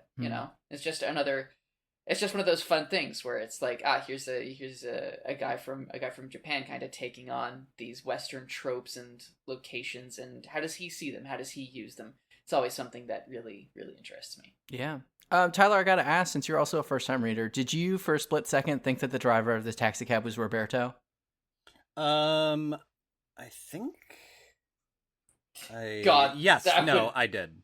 Okay. Yeah. Because they look kind of similar. And I was like, totally. Roberto? Yeah, our good friend? like looking into the rearview mirror. Mm-hmm. And like when he turns around, there's definitely that like, I think right away, even if it's not him, that like sets us up that this is like a suspicious situation. Mm-hmm. Totally. Yeah, just in the framing of it. I mean, I don't know how it could be Roberto. I mean, he's probably dead. He's probably dead, but I need to remind everyone, we have not seen the body, which is important in these stories. Yeah. Look, he's probably dead, though. He's probably dead. Hey, a villain can still be Roberto coded. Yeah. Chapter 83, then. 83. All right, so we start with the detective. What's the name? This is an important name. Oh, The Adventures of the Magnificent Steiner. Adventures of the Magnificent Steiner. So Zeman's on the phone. He's talking to Detective Sook, and he's like, "Oh, good job, like on the supermarket burglar. I'll be back in the station in like an hour."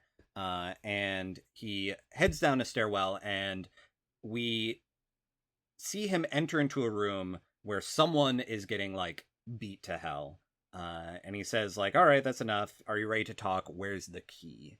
And we have this great like full page image of Grimmer, and he is tied to a chair, slumped over, clearly just like beaten to hell. But he has that grin on his face. He is like taking it in stride. And so Zeman's offering him money, asking to negotiate, but Glimmer's like, "Nah, I'm good." Just very much like your classic spy won't, be intimidated, like won't break character, etc. Finally, Zeman breaks out the nail clippers, and he proceeds to cut off not just the nail, but like the entire tip of the finger on each of Grimmer's hands, one by one, as he interrogates him. And like, this is what gets Grimmer to break. Like, this is one of those he's not smiling moments. You can tell that this is like actually getting through to him, but he does not give them anything. And Zeman starts to monologue, and we've talked about it some already, but I thought it was worth just like, it's a lot of exposition, so I'm just going to read it verbatim. He says, "The tape and the documents, they're of no use to you. That tape is only meaningful to the organization for their goal of reviving the Eastern world. The tape documents what the monster really is. These men need the monster. Only the monster can unify the products of 511 Kinderheim. Those children were molded at 511 Kinderheim to be the prodigies of East Germany's communist regime, the creme de la creme. They say the monster took control of 511 Kinderheim and destroyed everything. Who else could bring together and lead such an elite group? Now, where's the key? So Grimmer smiles again, and he starts to laugh, which really sets Zeman off. He, starts interrogating her like, who are you? Who sent you? If you don't want money, what do you want? Do you think you're 007 something? He, literally evokes 007. He's like, do you think you're James Bond? And they beat him some more, and Grimmer's finally like, speaking of 007, have you heard of the Magnificent Steiner?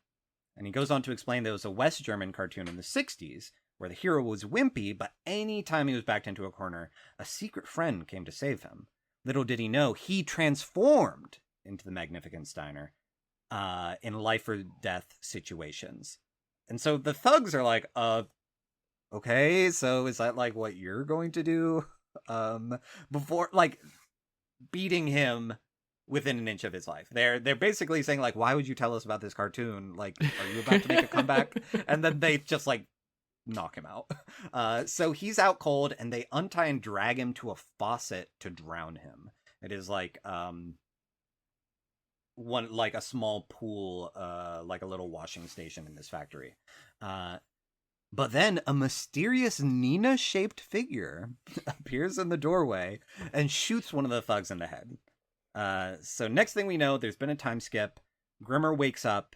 The woman is gone, and he's slumped against the basement wall, and Zeman and both thugs are dead. The mystery woman is nowhere to be seen, and only one of the thugs were shot. The other two were beaten to death. So Grimmer staggers back to his hotel, and he lies down, and eventually, like, he's looking up at the ceiling, and he looks at his hands, and they're caked with blood. We don't know if it's his blood, if it's someone else's, and he shifts to the edge of his bed, and there's this great shot of him, like, hunched over, staring down at his hands, and he starts to smile again. And while he's staring at his hands, the chapter ends with him saying, "Magnificent Steiner, you've done it again." The implication being that, like, who knows if there is a real Magnificent Steiner, if he made up this cartoon or what, but he is saying, like, all right, I guess I passed out and murdered some people, and it's not the first time. It's so good. I popped so hard for this. It's great. I was like, I started to, like, Google to see if it was a real cartoon. Same. It seems like it is just something that was invented for this. Yeah. I didn't actually read any further because I didn't want spoiled on anything. Yep. But I love this. I popped so hard. I was like, we got the Hulk in this comic now? I really like, it is very much, it's 90s as hell, it's tropey as hell, but I like that not only are they leaning into it, but they are acknowledging it. Mm-hmm. Like, they ask him, like, do you think you're 007? And then after he tells them, like, well, here's this story, have you heard of this super spy? They're just like, okay, like, why are you telling us this? Do you think you're a believable fictional character? Actually, I am a much more unbelievable one. Watch me go. Yeah. So, okay. So what, do you think you're in, like, a manga or something? Weird. I have a story about this episode. So, once upon a time, I was on vacation at a hotel. Oh, you passed out and you murdered everyone. Exactly. I have no family. I was on vacation at a hotel, and I just turned it on, go to Cartoon Network or something, but I think it must have been, like, Toonami. And and what should be on but this episode of Monster. And I was 10 years old. And I watched this whole episode, 11 p.m., me in the hotel room, the Magnificent Steiner, and my God, did it stick with me. I don't think it's that perfect, that perfect, like, point at childhood where you're not quite traumatized, but you're scared as fuck. Yeah. And it just sticks in there. That's definitely what this was like for me. The fingernail torture. I mean, watching the fingernail torture as a kid. Oh, which reminds me, for listeners who aren't readers, he doesn't cut off the entire, like, top of the finger. He just cuts the fingernail down to, like, halfway down the finger. He's going so there's bleeding bits. Your finger is bleeding the cuticle or whatever. Yeah, it's horrible to think about. Well, as I am someone I've had to deal with this in my own life. I recently this year finally after... you've also been tortured.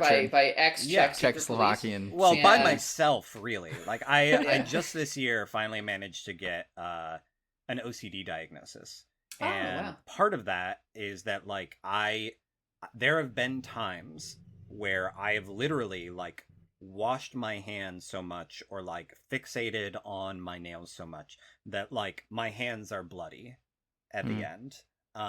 And it is this torture was something that was very resonant to me. And also they do a very good job of illustrating just how much pain he's in. This is the most pain we've seen anyone in this comic in up to this point. Yeah, it isn't super graphic in the actual clipping itself. It looks like just kind of normal nail clipping from, each of the panels of the clip, but his immediate reaction is oh yeah, there's more, there's some skin being trimmed here. This is, but it's also, that is part of why when I got to the end of the chapter, I was okay, did he beat these guys to death? Or are his hands caked in blood because he just had the tips of all of his fingers cut off? Yeah. Oh, it's really good. Cool. It's so cool, man. And also, best girl Nina. Again, yeah, Tyler, I also wrote down her face, but it is so implied. Yeah, I wrote down the exact same thing. Is this Nina Fortner? It sure is shaped like her. So I thought that was it's oh man. It's like how Kirby is shaped like a friend. This murderer is shaped like Nina. Oh. Yeah. We get a very good evocation of 007 though.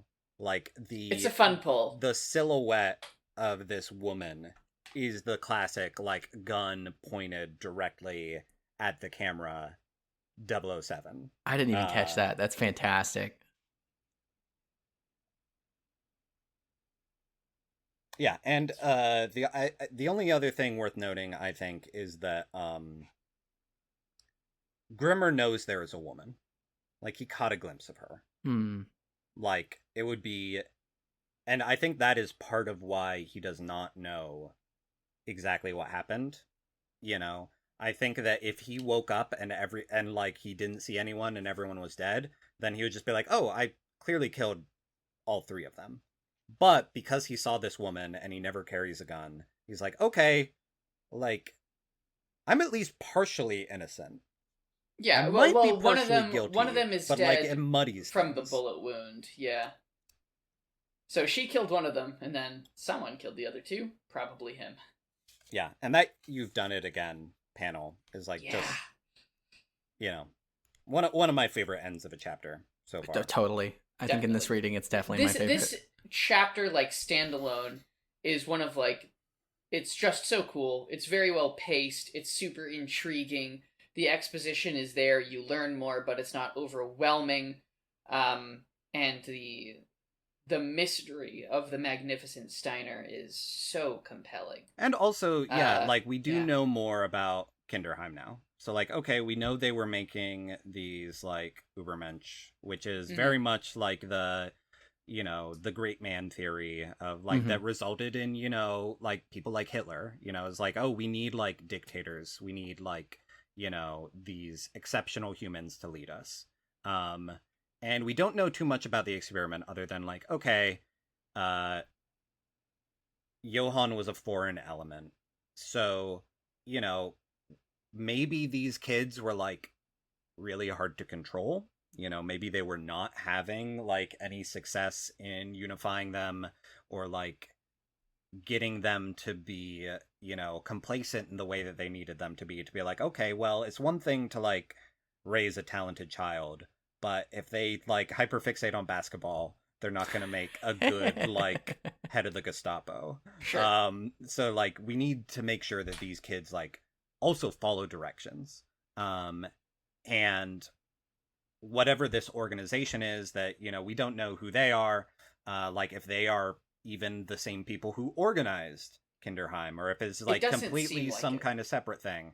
They're like, oh, it's really impressive that this monster came along and was able to get these exceptional children to do what he wanted them to. And so, like, maybe they plan on repeating Kinderheim at some point. Maybe they plan on just, like, you know, finding the best and brightest around the world. But they're like, one thing we know for sure is that we need, like, a Hitler figure. Yeah. Who is going to, like, you know, get them to, you know, fall in under them. What we know about their goals, right? They say they want to revive the Eastern world. Yeah. Right, and so I think what they want, because the guy also says, I'm a capitalist. I love money. You know, and reviving the Eastern world.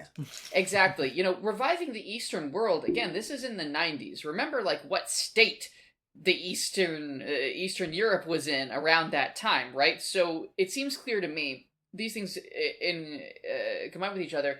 The revival they're discussing is an economic revival, and most likely being an offshoot of the Nazi Party, probably an economic and, you know, quote-unquote cultural revival of quote-unquote traditional values. You know, it strikes me as, if not Nazi proper, Nazi adjacent, and people whose goal is the introduction, the aggressive introduction of capitalism to the East in order to, I guess, make it powerful, and then they have power within that, is my guess. But what's interesting is that this is yet another political faction that wants to use Johann for their own ends. That makes, what, 3? You know, that makes, like at least 3 different groups of people who all seem to think that Johann will do anything they want, and it's just like, have you not watched every other group of people be murdered in cold blood by Johann for this exact thing? Yeah. I think that's an interesting call out, because I mean, they say we need Johann to unify Kinderheim 511. I mean, if we remember, what happened was Johann turned everyone against each other, the administrators and the children, and they burned down the orphanage while he watched. Right? So Johann is not a unifying influence. Yeah. But I'm excited to see this thread again, because this was like the whole. I thought it was really interesting when it was the baby and General Wolf and that third guy were talking about this way back when, because they all got murdered. We didn't get to explore that, I think, the way I thought we were going to. So I'm interested to see this come back up again. It's an interesting thread to pull. Yeah. Okay, I think that's it for 83, unless anybody else has something. I don't. Let's get to know this sucky detective. Detective suck. This is me, isn't it? I've got 84. I have it written down. Yeah. Oh right, I did key. That's right. So okay, and Quinn, do we know, is it Sook or Suck? Since you're, it's probably I believe it to be Sook. Sook, like Sook. Yeah, okay, Sook makes more sense, but it's like it's not that long. It's not like Sook. It's like Sook. Suck. You know, it's Sook. It's short. It's shorter. Yeah, but it's not Suck. I don't think. And it's Jan, right? It's not It's Jan. Yeah, it's Jan. Yeah. Which is their form of John. Oh, we got another John in here. John Watch. Okay, so at the crime scene, chapter 84, Detective Sook. At the crime scene, Detective Jan Sook shows up and orders the personnel on site to arrest any and all suspicious-looking individuals. He gets a little pushback, which he interprets as people questioning his authority because he's young and inexperienced. He goes into the crime scene and sees the bodies of Detective Zeman and the other men and pukes. Later on, we cut to Sook in the bar with a few of his buddies, sadly talking about the situation, how sad he is that his mentor's gone, and how no one respects him. His friends give him a hard time and tell him that he's watched too many detective movies and should have just gotten a normal job like them. Sook drinks way too much and has a little bit of an outburst where he says that they don't respect him even though he's doing the work that allows them to have their normal jobs.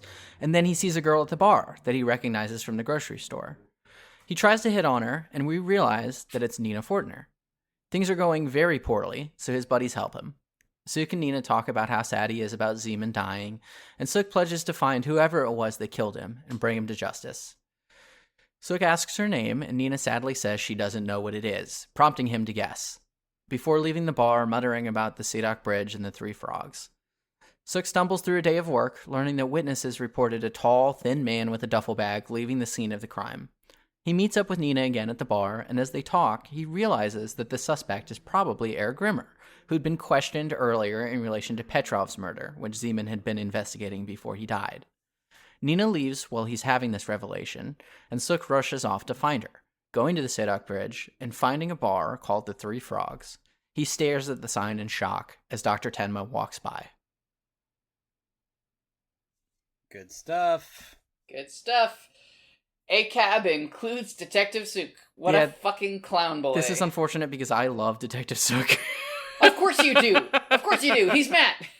Yeah. This is Matt all over. This is Matt if Matt was a cop. You'd probably puke if you saw Grisly triple murder. Oh, absolutely. Baby. Who amongst us hasn't watched a detective movie and been like, I would make a very good detective? Or is that just me? No, I absolutely would make a good detective. See, okay, it is. This is just classic guy things. In my theater college days, we did this is a very college theater kid thing to do. We went out to somebody's family's cabin, right, in the Smoky Mountains, and we had ourselves a little murder mystery night. You know, everybody had little roles to play. And I was the detective, and I was this fucking close. I was this fucking close to solving it. I questioned everybody. Except the one person I needed to question. Oh, it was so infuriating. Anyway. Tyler, have you done murder mystery dinner ever before? Oh, yes. Is it fun? I've performed in murder mysteries. It is fun. Okay. Yeah. It is fun. It's theater as fuck, but my god, it's a good time. Like, if you get people who are, like, comfy with being in character, it's just a LARP, you know? Yeah. We, my partner, their mom's recent birthday, we played a role-playing game called A Taste for Murder. It's by Graham Walmsley, who I think did, like, Cthulhu Dark and some other stuff. But it is a very good, like, you know, murder mystery style game where any of the characters could get murdered, like, at the half act. And then whoever does get murdered, they play the detective for the second half of the game. We had a blast playing it. And it very much felt like, you know, one of those murder mystery dinner parties. Just with, like, less pressure to, like, you know, steer everyone towards a specific culprit because it could be anyone. It's just like, you know, third wall breaking, you know, by the end of it, we all vote on who we think the killer is. Everyone has motivation. Cool. Love it. Yeah, that sounds great. Super fun. Yeah. I really liked the moment of him coming up to the woman at the bar and saying, like, hey, do you recognize me? And she's like, fuck no. She just shakes his head. He's like, oh, you don't? Like, it's so painful to watch. And, like, his buddies are just like, oh, this is not good. We have to stop this. They intervene and are like, could you talk to this guy? Like, he's seen a lot of murders recently. His boss got murdered today. He's very sad. Here's a point. That's one way to play wingman. Next time someone's striking out of the bar, just go up and be like, hey, so his boss just got murdered. Here's something interesting let him about cry next to you for a while. This is Nina. She's speaking Czech. Yes, I noted this too. I have a theory, and I do not know if it is an accurate theory. I do not think this is Nina. I think this is Johan.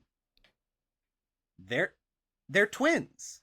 They have the exact same face and eyes. I don't know if it would be like a wig or like growing out hair or something like that, but I don't know. Like, I feel like this woman is not warm in the way that we have found Nina to be.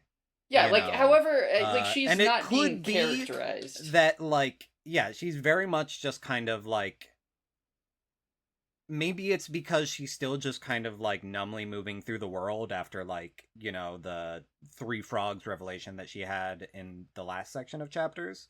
But especially with some other stuff that comes up later, I don't know. Like, I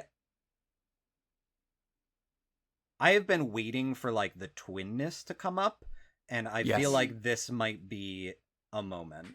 And yeah, I kind of hope that's not the case, because then that would kind of feed into like some like trans panic attitudes of like, oh, you know, the person posing as a woman who's like secretly a serial killer. But I don't know. There's something fishy about this entire exchange to me. Mm-hmm. I'm gonna say, what if they're triplets? Oh, yeah. Because there's 3 frogs. That would be super cool. Anything's possible. I don't know. Huh. So, well, let's not linger on it too much. Okay. Oh, it's good. But I did make note of the check because I remembered I had the flashback. It was like I heard it in my head. Lotta saying, "You speak Czech?" Yeah, totally. Yeah, I really don't.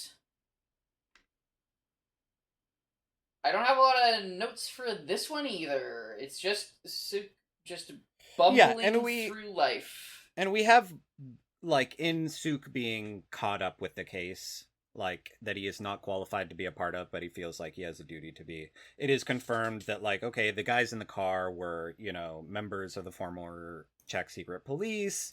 You know, there's clearly a bunch of stuff going around, and they also found blood from a 4th individual. Mm-hmm.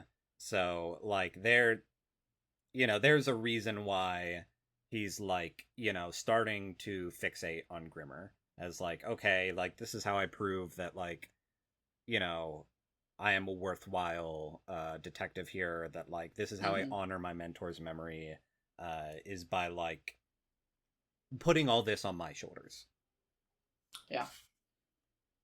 I'm very mad. Yeah, I'm going to go to bat for him again. I mean, I think that him being like, yeah, I recognize you from the grocery store is fantastic. And then also... I was getting bread and cheese to eat in my car, and I keep seeing you. I also love any chapter where, like, the only bit of Tenma we have is, like, he's also here looking at things. It's always good. Being like, there was morose. the cemetery one that time where we saw him in here. It's great. I love it. I like it when she calls him Mr. Detective. That would work on me. It has worked on me. I have been called Mr. Engineer. I was really hoping you've been called Mr. Detective. Mr. Detective would be better. Detective Matt. If somebody called me Mr. Detective, it would work. That would work. Man, that would work. That's all I'm saying. So it's like I said, ACAB includes detective, or like you said, ACAB includes Detective Sook, but also no, we can say you said it. You can have it if you want. I love Detective Sook. I want to be. We're all him. saying this. Everyone's saying this. Yeah, everyone's saying this. I have nothing more for 84. Yep. Nor I. Shall we move on to 85? Go for it. I think, yeah. So, 85, a top secret investigation. Jan tries to find Grimmer. He's already checked out of the hotel. However, Police Chief Patera shows up. I think it's Patera, if I had to guess. And Patera tells him about Zeman's top secret investigation, roll credits, where he was, quote, tasked with identifying former Czech secret police who infiltrated the Prague police department using false identities. Mouthful. And he warns Jan to keep quiet about it. And also asks Jan about his girlfriend. Jan's like, no, I don't have a girlfriend. She's just a cute girl at the bar. And so Patera goes to the bar, says hi to Nina, and she blows him off. And then the next day, Patera informs him he was blown off, and... Which is wild, because he's a notorious ladies' man. A notorious There is a ladies' scene man. of Suk being like, no, don't talk to her. No, not You're irresistible, god damn it. Yeah. Chief Patera, he fucks. Jan clears out Detective Zeman's desk, finds a key to his gym locker, looks through the gym locker, finds a binder full of women, a binder full of detailed files on every member of the force, except Chief Patara and Detective Yanasek. Yanasek. And then he finds a whole bunch of money, coming to the conclusion that Zenman was paid off to keep his findings secret, takes it straight to the Chief of Police, and then the Chief of Police takes it straight to Patara and Yanasek, because guess what? They're all in it. However, this gets wrapped up rather quickly, because Patara was given whiskey bonbons from a cute girl as a gift. They eat the bonbons, and as Jan talks to Nina at the bar, these 3 cops are fucking dead. And they die in the same manner of our first death of the hospital director. Yeah, with the candy. Same candy, I believe. Not the same candy. I think those were hard candies. Those were in the... Oh, yeah. Weren't those the Werther's originals? Yeah, that was in the show, though. Yeah, I think that was an editorial decision that was made. Originals. At the very least, they were still, like, a circular candy. Yes. That, like, had this, like, poison in them. This is that move. This is Johan's poison candy move. This is when I started to suspect this might be Johan. Yeah. Yeah. Or, like... Because, like, either I feel like, all right, this is a Johan move, you know. Either there was a different beautiful woman who handed these candies off to, you know, the ladies' man. Because do we see him, like, actually She leaves, approach? but then that's the end of the scene, right? Yeah. As they sit together, she leaves. She might have come back with candy, who knows? But yeah, I was kind of like, thinking it could be a different woman. Yes. You know? Like, it's not like Suk was at the bar. Well, he says, he puts his hand on her shoulder, he's like, just for a bit, and she has kind of a conflicted look on her face, so we don't know we don't know if she stuck around, we don't know if she, like, we do not see a handoff of candy. So it could have been that, like, Nina left, another woman came back, and she was, like, coached to be like, hey, are you a friend of Detective Suk's? I see him here every night. It could be a fake out. Do you want some candy? It could totally be a fake out. So, or there is, you know, my secret Johan theory. An even darker implication, though, would be this is Nina, and either she just killed people in the same manner as the brother that she supposedly hates and wants, you know, to eliminate, or she was somehow involved in the original candy poisoning. Yeah. None of them is particularly None good. of them are good. Yeah. All of them bad. Yeah. Yep. Yeah. It's and I like how, you know, it jumps back and forth with when Suk and Nina are having their conversation. We cut back to these dudes dying. And there's one, I don't think that this is like on purpose, but when it cuts to Suk and Nina at the bar, the question she asks him is, why are you so blue? Which I think is funny in the context of, I don't know how this poison works, but my assumption is these dudes are asphyxiating. They're like choking to death, right? So that they would go blue in the face. It's a fun like page turn. Why are you so blue? As these dudes like choke on this horrible poison candy. Yeah, he says they were a gift from a gorgeous young lady, so he doesn't even specifically say that it was from Jan's girlfriend. Yeah, or anyone that he met at a bar. But there is a nice little like, you know, what could have been moment where like this entire time he's like walking around the office, he's offering candy to everyone. He offers the candy to Suk, he offers the candy to like coworkers. Any one of them could have like eaten a piece early and it would have been ruined because they would have like died before this like secret, you know, meeting of the minds. So I mean, it's like we've said before. It might have been like Batman a different gambits. candy. You know, there is some like time that passes. Like maybe he's just a candy holic. No, it's the same candy in the same day. Like to me, this just strikes me as the same Batman gambit as the candy in the previous time. Anybody could have eaten these candies. It just happens to go the right way. Well, what this establishes, like, Quinn, is that in the moral universe of Monster, the same way that we can tap into this black and white morality, this establishes that only bad people eat candy given to them by strangers. Yeah, this entire thing is you're so right. funded by Big Dental. Yeah. Um, Yeah. It's also Suki's such a good boy. You know, he finds this stuff, turns it all in.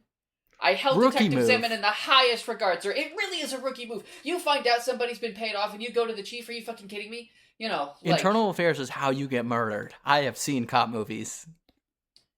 Exactly. Yeah. Kind of a dumbass. Anything else on this one, or do we want to move on to the final chapter? I think we can I don't hit have up anything the else. final Yeah. chapter. Yeah. Chapter 86 is Something Important. That is the title of the chapter. It is also something important.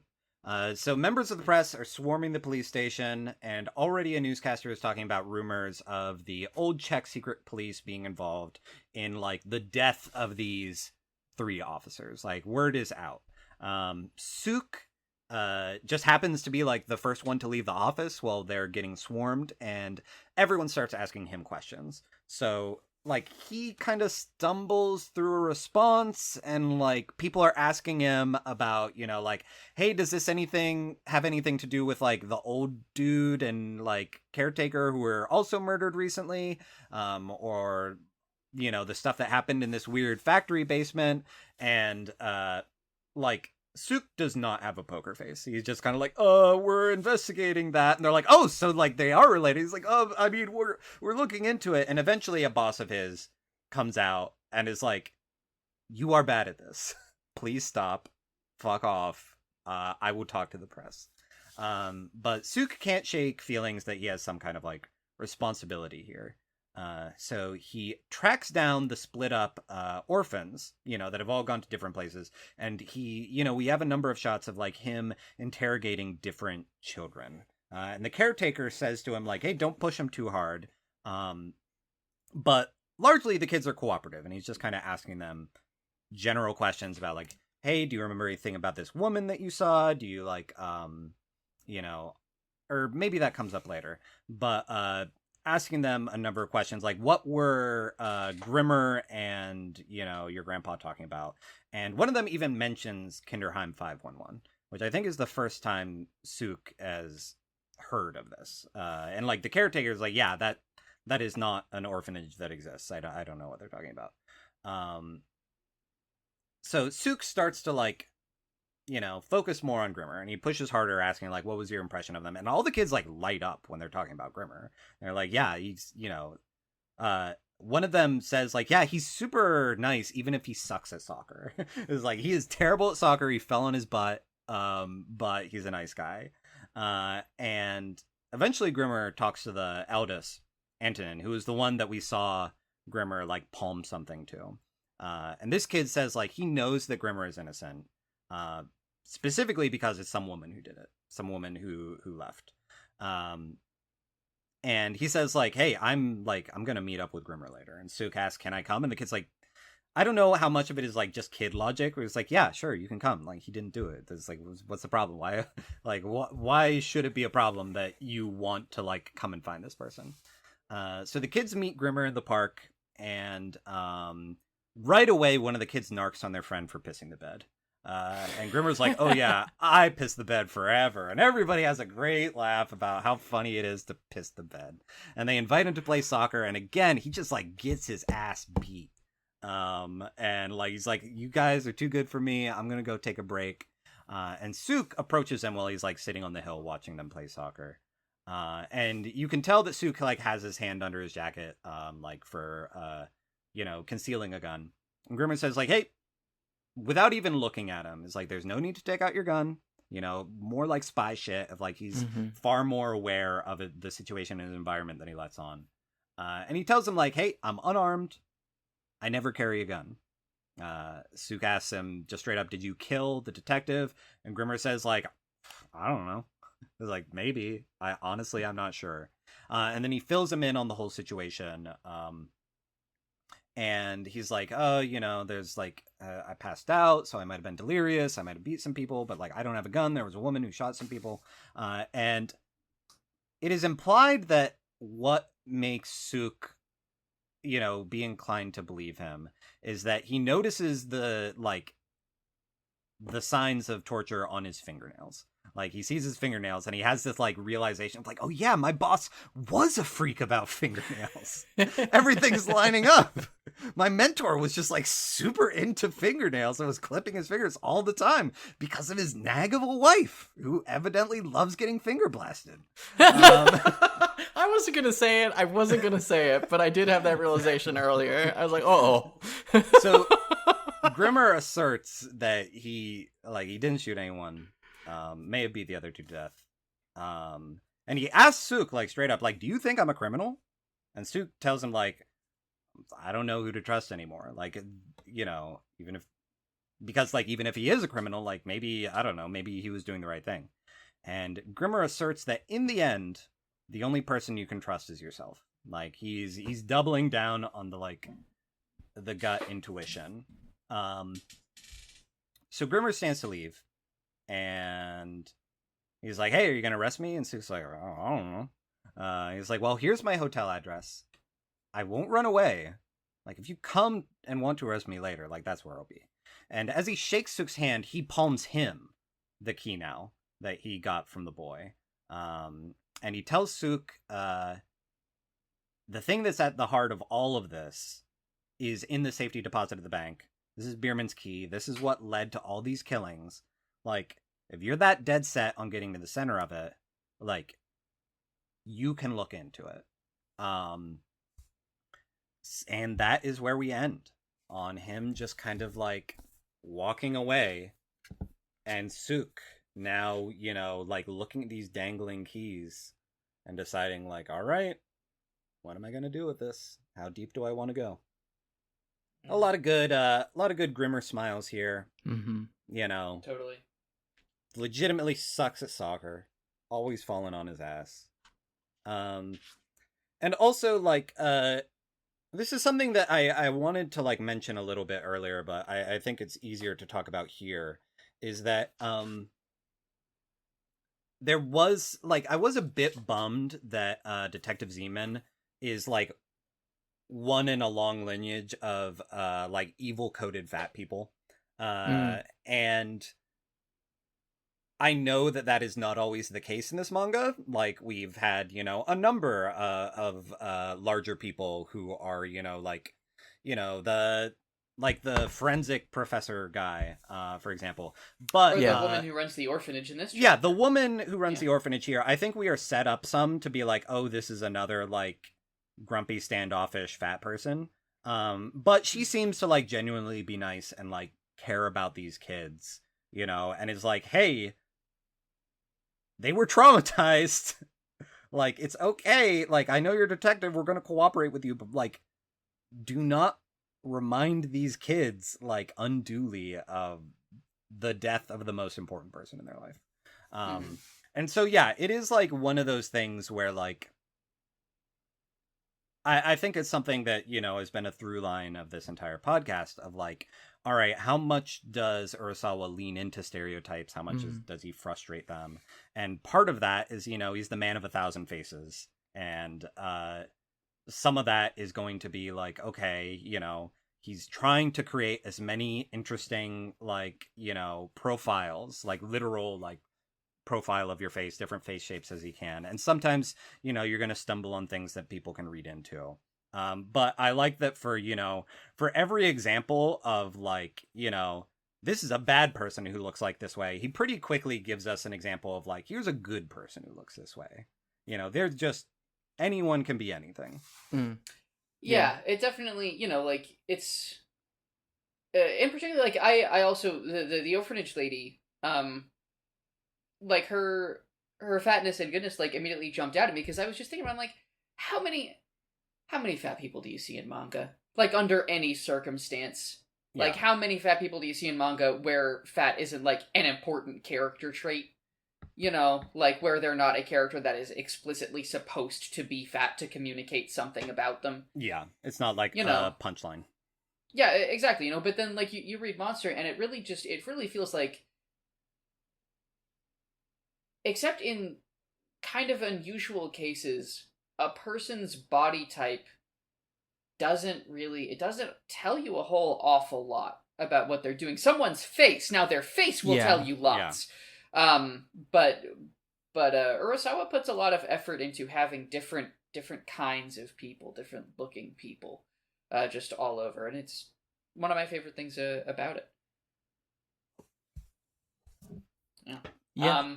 I don't really have a lot of or any notes about this chapter other than I would say this is the chapter where the least happened. It is literally just like it's basically Suk getting folded into the plot of the manga. Mm-hmm. Yeah, it's like the summary up until kind now of does it for this chapter. He has been a bit of a tertiary character, and this is the chapter where it's like, okay, we're gonna push him into like no longer summarizing the plot. He is going to play a role in propelling the plot forward. Mm-hmm. What a good way of putting it. What a really good way of putting it, Tyler. Nice. Yeah, because it seems like almost like his introduction was... It reminded me of like one of those recap anime episodes. I was like, hey, we're, without having flashbacks, we are going to like catch you up to speed on all of the different factions, all the different kinds of things happening here. He is indeed a Matt surrogate as the reader. Just like, hey, dummy, have you missed anything? Mysteries. You may think you know where this is going, but let's complicate that a little bit. Honestly, I think Grimmer kind of works that way too, right? It's like we're getting two different threads here, right? It's like the Grimmer thread was the Kinderheim stuff coming back, right? And it's I like what you just pointed out, right? It works as a recap without explicitly being a recap. So I think I like these two characters together. I like their dynamic in this chapter a lot. I hope we get to see more of them. I do not think we will get to see too much more of the two of them together. I hope we get to see more of Tenma. I would love for Tenma to come back, because this was very... this was, like, as a perfect addition, I think that, like, the mid-season, or, like, not even mid-season, but, like, the season break, between, like... It's almost like a show had a really good first season, and there's a really explosive ending, and then the second season starts, and, like, a lot of people are excited because it's built up word of mouth, and they're like, oh my gosh, they got, like, John Hamm to play a character in this, and he's like, oh, he's this new detective, and, like, oh, we spent a lot of money getting this actor, so we should probably focus on him for a while, and, like, work Tenma? His character in, before it gets to, like, it now seems like this chunk of chapters was a very nice, like, let's bring in Grimmer, and then, like, let's also pull him out some. And now it's like we have Suk of, like, a nice little cliffhanger of, like, all right, what's in the box? What's in the box? Yeah. It's Prague time. We had our Munich time, and now it's Prague time. Yeah. Very progressive. Prague hours. Have we talked about how it's the frogs in Prague? I don't think we've talked about that yet. The listeners need to know I raised my eyebrows on each of those. I went frog and Prague, and eyebrows go up on each of those. Yeah, that's very good. Zabi. So I'm leaving you out, Quinn, as someone who knows this. Oh yeah. Any predictions? I mean, I've already shared my Nina is Johan prediction. Yeah. I think that in the safety deposit box, it is going to be something like weird and oblique. I do not think it will be like a clear explanation of what's happening. I do not think the tape, I guess, like, is a videotape or something, or maybe like reel to reel or something. I think that whatever they find is just going to complicate things further. Yeah. I hope we get another weird, freaky fairy tale book in the safety deposit box, but I don't think we will. Someone dubbed new voices over The Little Mermaid. I don't know. I think, like I said about Grimmer's son, I think that's my guess about his backstory. And now I'm excited about my triplet theory is the thing, but I don't think that's it. My real prediction, like what I had going into this, was I think that the Nina-shaped woman is probably Ava, because we haven't seen her in a while. Yeah, she might be the beautiful woman. Yeah, but I don't know how or why she would have made her way to Prague is the thing. Because last we saw her, she was hanging out with the criminal banker, eating food. I can't remember what they had. Something that the little guy, the thief, what's his name? The baby? Otto? No. Otto Heckel was cooking. Yeah. Chicken a la orange. I think. Is Another thing that... Do we know where Marengo. It was chicken Marengo. Dieter is? Dieter left with Nina at the end. Exactly. Yeah, so we haven't seen him either. And so, like, whoever's been, like, going around, you know... We would have to see Dieter if it was Nina. Yeah. Yeah, and I feel like Dieter would keep her a bit more accountable than just, like, execution murdering a bunch of people. Shooting people. It's curious. I'm excited to see where we go. It's curious. All right, how do we end this podcast? We do segments usually is how we end, so we can kind of run through What those are quick. our segments? Well, we start out with our favorite Tenma moment. Not a whole awful lot to choose from here. Yeah. I have one. His correcting Grimmer on the lyrics to like the Japanese song that he's trying to remember was very good. Like he's not giving him anything, and like Grimmer starts to like sing the song and gets like he's like, how is it? And Tenma's just like, these are the next lyrics. Yeah. It was a very good like, you know, despite his every effort, he is a fundamentally helpful dude. Even when it's just like remembering karaoke that you went to once upon a time. Yeah. Or helping Grimmer get onto the train, like pushing the thing. Which we forgot to mention, but it's another example of coincidence pulling a lot of weight in Monster. Well, Tyler kind of suggested that his thought was Grimmer as like specifically looking out for Tenma, right? Because he said that he had followed all the stories. Yeah, he's read all the stories. Yeah. You know. Like, I think that it is more than just recognizing him. I think that, like, he got in this train specifically to help Tenma across the border. Okay. Well I like that'd that. be nice of him. Yeah. Yeah. Do I have a favorite Tenma moment? I like, you know, it's,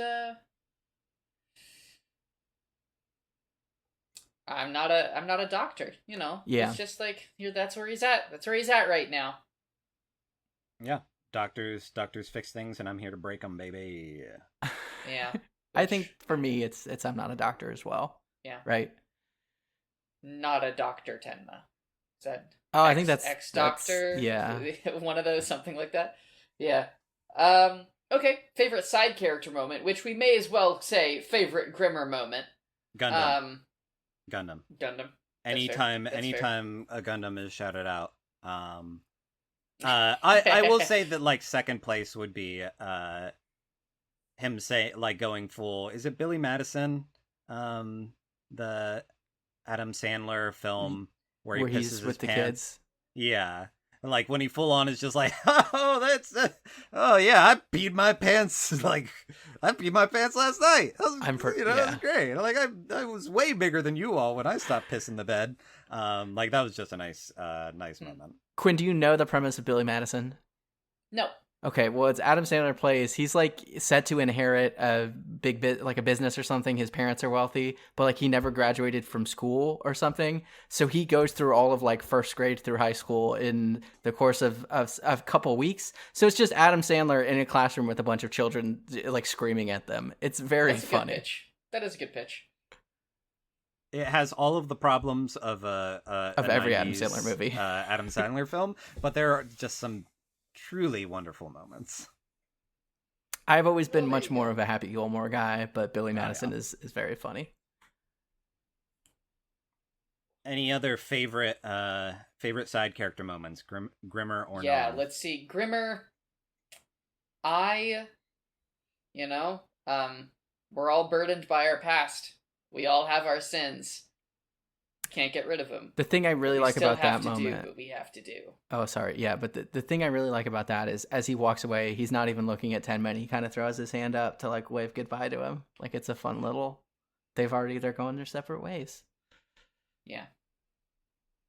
Mine, I'm going with the Detective Sook, not a Grimmer. It's him trying to guess Nina's name or the woman at the bar's name. Because that's always, it is a bit that is doomed to fail, but it's always good.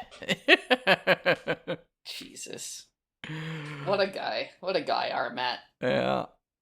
All right, and then a side character / unnamed character. Ooh. So like anyone that's not Grimmer. Yeah, ideally a rando. I think maybe I'll go first. I just like it when the two like mercenaries are just talking about the football game.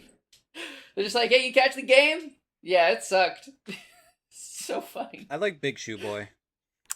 Big Shoe Boy. The fact that he clomped over to him in the shoes and then took them off. Like, he didn't just, like, walk him over. I liked him. I like Piss Kid. I feel like there was as many new characters as were introduced. Like, a lot of them were pretty crucial to the plot. Just crowds of children. Yeah. Yeah, I'm scrolling, I'm flipping through. I'm trying to see if there's anything that's jumping to mind for me. Actually, another favorite of mine is It Was Just an Experiment. That's also a very important one. That is good. I like.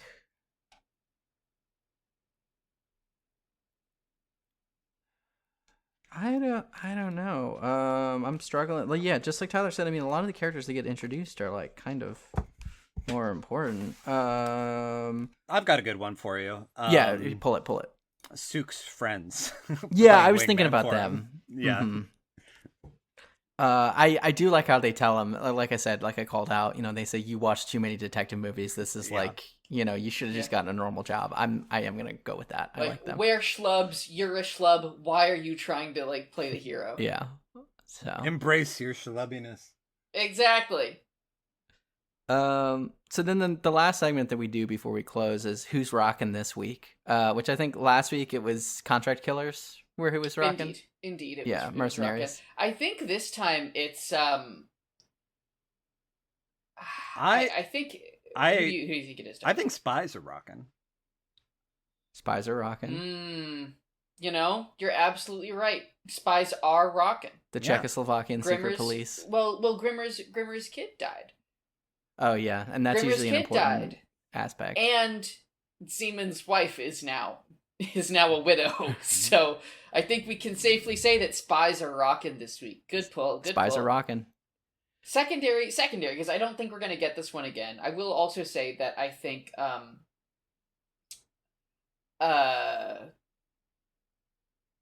orphanage directors. Yeah, I was going to say East German brainwashing scientists. Brainwashing scientists are rocking. Yeah. Cool. Well, I think that's the podcast, everybody. It's a cool reading, and it was so good to have you on the show, Tyler. Yeah, Tyler, thank you so much for joining us. Hey, so I was waiting until this recording to do this bit, but did everyone know that Urasawa Boys has a Patreon that you can support for a variety of peers at patreon.com/Urasawa Boys. And as of now, I am a proud hair doctor. Oh, look at that! Oh my goodness! Oh, that's so exciting, Tyler. Thank you so much. I wanted to make sure everyone knew that you did not pay me to appear on this podcast. I am paying you. You paid us. Gosh, yes. That actually reminds me. Thank you for reminding me. We had another patron join recently from the UK, Elizabeth. I believe, thank you, Elizabeth. The name was. The email popped on my phone at some point. This is legitimately super fun. Like I am a sucker for a read along podcast, and I'm thrilled that it is much more approachable to get 10 volumes of a manga. Like I think I was the one who shared with Matt, like when Barnes & Noble was doing a buy one get one half off. Yep. Like I had read and enjoyed I think the first 2 volumes along with you all, that I was just like, oh, I'm gonna get the remaining 8. Like I'm gonna get a good deal on this. They look really nice on your shelf. They do. They do. Yeah, and really also like color. you all have done a very good job. Oh, Tyler, you're too nice. Like, there are some like rewatch or reread podcasts that I will bounce off of because I'm like, well, I watched the thing or I read the thing. Like, you're just summarizing what I already know. Like, I would listen to this podcast if I weren't reading along with you because like there's a podcast I really like called Ruined, which is like I am a baby, and what they do is they just like they summarize horror films so you don't have to watch them. That's a good bit. Fun, yeah. And they have an episode on possession. If anyone like me is like super, I don't think there's too much squeamishness to possession, but they have a really good episode on it, which is what made me like want to watch it. But I think you all do a very good job of like recapping while also adding additional context and like having useful reflection. So you're both Detective Sook in that way. Yay! Oh. That means so much, Tyler, because that's really like you basically just repeated kind of our mission statement for the show, right? Because like we want it so that ideally a person who's never read it and will never read it can understand what's going on. And I don't know if we manage that, because that's kind of difficult for this particular manga. But and then like especially for me, I wanted to do this show because I miss being in college and doing play analysis. And having a bunch of people to talk to about, like, well, what's this character doing in the narrative? Well, the rising action is here. What about the climax? Like, all of that pushes glasses up nose shit. I miss it so bad. And so this was such a good opportunity to do that, and except that's definitely now where it the is fun no of the show longer is pushes glasses up nose. It is pushes cat ears. Yeah, back onto brow. My pink cat ears. Yeah, Tyler, it means so much that you're enjoying this podcast. And it means a whole awful lot that you're supporting us. Yeah, and hey, so appreciated. I would love for more people to give you all money, but I would even more than that love for more people to give me money. Yeah, Tyler, tell us where the people can find you on the internet. You can find me at possibleworldsgames.com. I design and sell like accessible tabletop role-playing games. So like Dungeons and Dragons is going to be your 300-page book on like how to simulate how much weight a horse can carry. My games are like 30 pages. You can sit down and play it the way you would a party game with, friends who are like super familiar with RPGs who have never played them before. Like I've got reality dating TV simulators, farming simulators, like superhero shit. Single Unique Power is my most like shonen manga inspired game. It's a good one. The art's great on that one too. But yeah, I'm out here doing stuff, and yeah, it is very nice to get on a non-gaming podcast for the first time in a long time, and just be able to be like, yeah, like it's nice to hop on a podcast and talk about my games and plug my games or talk about other RPGs, but like this is something that just as a person I am really enjoying, and so I'm thrilled to be here with like nothing specific to promote. Heard that, and also let us return the favor too, because you just said such nice things about the show, and I just want to say like Tyler's games are really incredible. Like Tyler as a person in the RPG design space, very singular, very unique, and such a cool atmosphere to his work. And Beak, Feather, and Bone, I'm sure most of our listeners, like, I doubt the overlap, right, between our manga listeners. I doubt a lot of you guys are RPG people, but Beak, Feather, and Bone is really cool because it, like, started an entire, like, subgenre of world-building games where you use a deck and you answer questions about the world and slowly build it piece by piece, either solo or collaborative. Like, and that is so... It's just really, really cool to make something so well and so cleanly that other people are inspired to take it and make it their own. And so many people have used Beak, Feather, and Bone as a basis for their own work. I can imagine no greater measure of success for an artist than it's very, very, it's very flattering. Like I still, I'm kind of stunned that I get to do game stuff full time. Totally. And so listeners, if you guys, as I suspect, aren't big in the RPG scene, I honestly think that some of Tyler's work is a great place to start getting super like, good entry point. Like it's entry points, like it's accessible, but it's still a little weird. It's a great place to explore and to have fun with yourself and your friends creatively. So definitely, my God. Speaking of recent releases, though, Any Percent just... There we go. Good segue. I was going to hit it if you didn't. Yeah. Indeed, yes. I have finally dropped for public consumption Any Percent, my tarot-based video game speed running. During Summer Games Done Quick, too. Oh, did you do that on purpose? I didn't do it on purpose. Quinn, now we got to tweet about that. That's hilarious. Oh my God. My assumption was like, oh, it's the start of Games Done Quick. No, and like, it's really smart of Quinn to drop it now. It came out a month late. Is what happened. Anyway, but it dropped. You can find my work at 200proof.itch.io. That's 200proof. tarot.itch.io. If you have a deck of tarot cards and you like video games and you like speedrunning, you take your tarot cards, you make a video game level with it, and then you play through that level and try to beat it as fast as you can. It's Quinn's super got fun you solo. on both ends, like whether you want to slow read a series of books or quick run a game. It's all about understanding. Yeah, no, I really it's in all modesty, it's a very fun game. I've played a lot of it with a lot of people, and I always have a really nice time. And the layout that Jam did is just insane. It's so fucking good. Like, when I say layout, like the art, it's a gorgeous little book that was really worth every penny and worth more. I should give her more. I'd give him another penny. Yeah, exactly. One more penny. I love the work that they did. I'm very proud of the work that I did. And if any of the stuff that I've mentioned is interesting to you at all, please go and check it out. I've got some other stuff on my itch as well that's also pretty cool. So yeah, but any percent is definitely my new hotness. And that's enough of me. That's enough of Tyler. What about the real fan favorite? What about the real reason people listen to this show? What about our good buddy Matt Fennell? You are much too nice. Who are you? Who are you? I'm Matt Fennell. You can find me.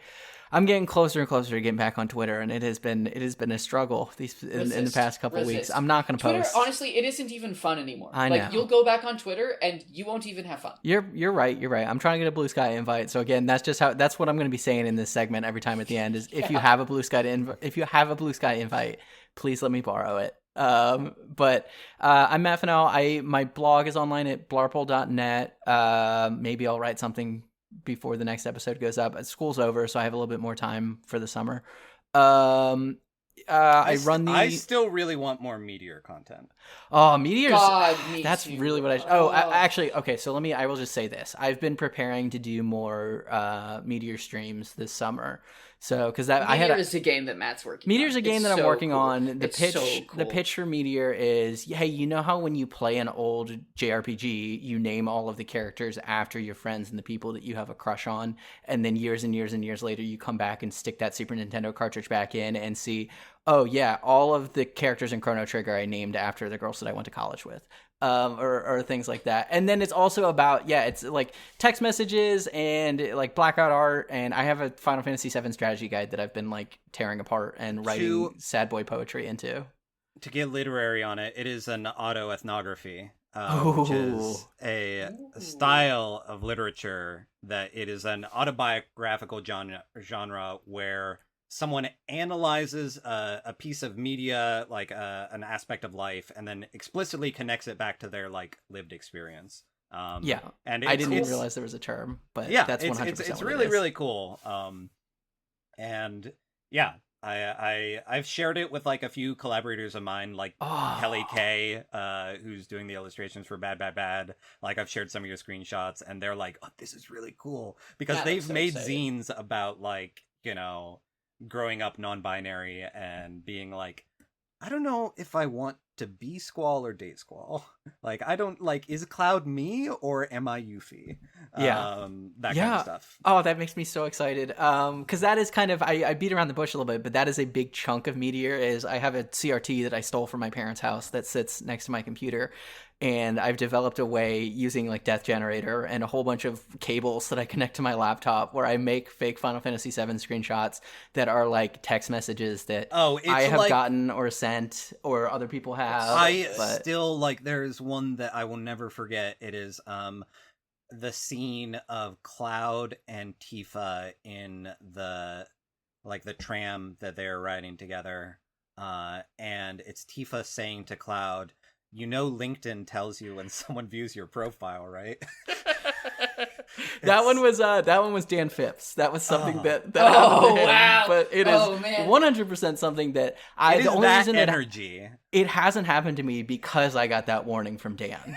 is kind of is where we're at. The one of those screenshots that I think about the most, or the one that just came to mind now, is like which one sticks with me, and it's obviously God made a huge mistake when he gave me this cute little face.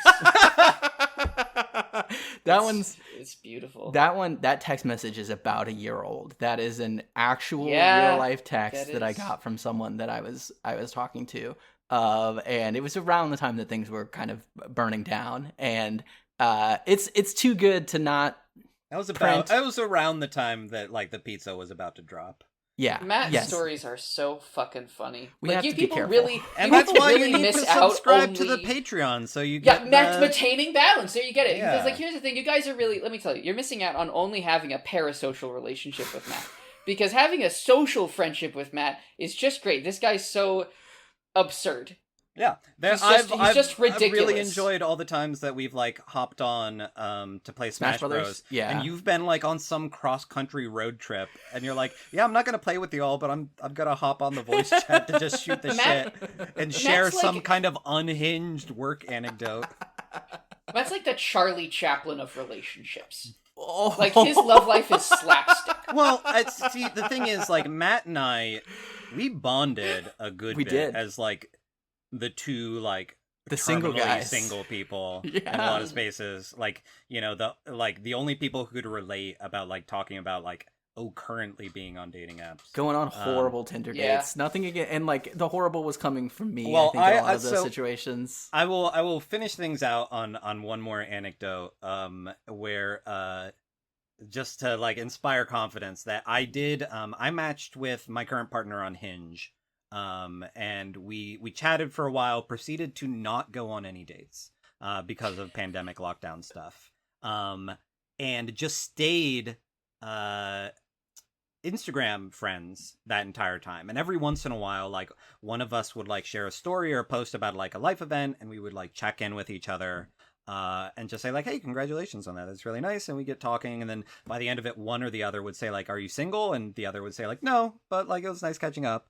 And finally, after 2 years, it was when Friends at the Table played my game Hounds on a stream. Nice. That I like shared a story about like, oh, my favorite podcast is playing my game. This is so cool. That she like replied to the story being like, oh, I love podcasts. Like I listen to a ton. And like, I know I would be thrilled if this happened to me. So congratulations. And that was the conversation where we got talking again. And by the end of it, I was like, are you single? And she was like, yeah, I am. And yeah, now we've been together for about 1.5 years now, and it can happen to you. It can happen to anyone. Tyler, I gotta ask, just because, did you use the fire emoji on the Instagram story react at any point, and then start the worst conversation, the worst DM conversation of all time? Because I feel like that is one of my favorite moves, is fire emoji, and then I'm more of a clapping emoji kind of person. You know, I think that my particular religious trauma is a bit too deep to embrace the implied horniness of the holy flame. Fire. Yeah. Great. So a lot of just kind of like, hey, I'm over here applauding you. Oh, this has been so much fun. Also, like, I've been listeners. I have been blushing like this whole time that we've been talking about me. So I wanted to thank the two of you. I'll cut this out. This has been super fun. Very fun. Totally. And yeah. Happy to come back anytime, but also more than that, we'll have you back for sure. Anyone who is, you know, listening and thinking like this would be fun, like reach out. Matt and Quinn are both very approachable, reach out. And this was, you know, super fun to be a part of. And regardless of if you're on the podcast or not, my God, do we want to talk about it? Yeah. Like, my God, I will talk to you. I do have a podcast project that I'm going to do with my best friend eventually. Ooh.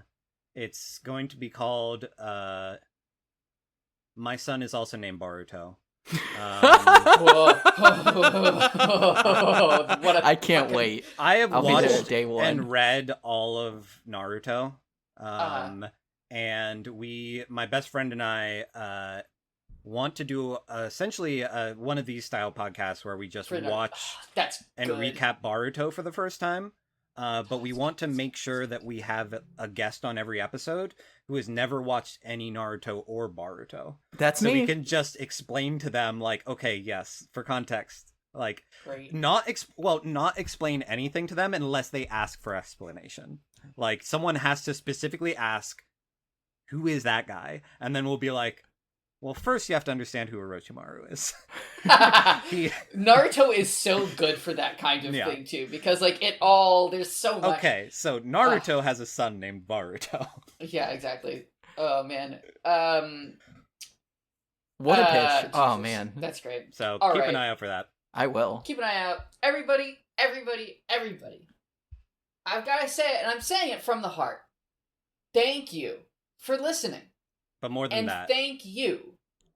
Yeah, but more than that. Even more than that. I don't even care if you listen. What I care about is that you're a friend. Thank you for being a friend. Thank you for being a friend. Thank you for being a friend. Quinn, you made our outro the Golden Girls song. Yeah, it's great. There you go.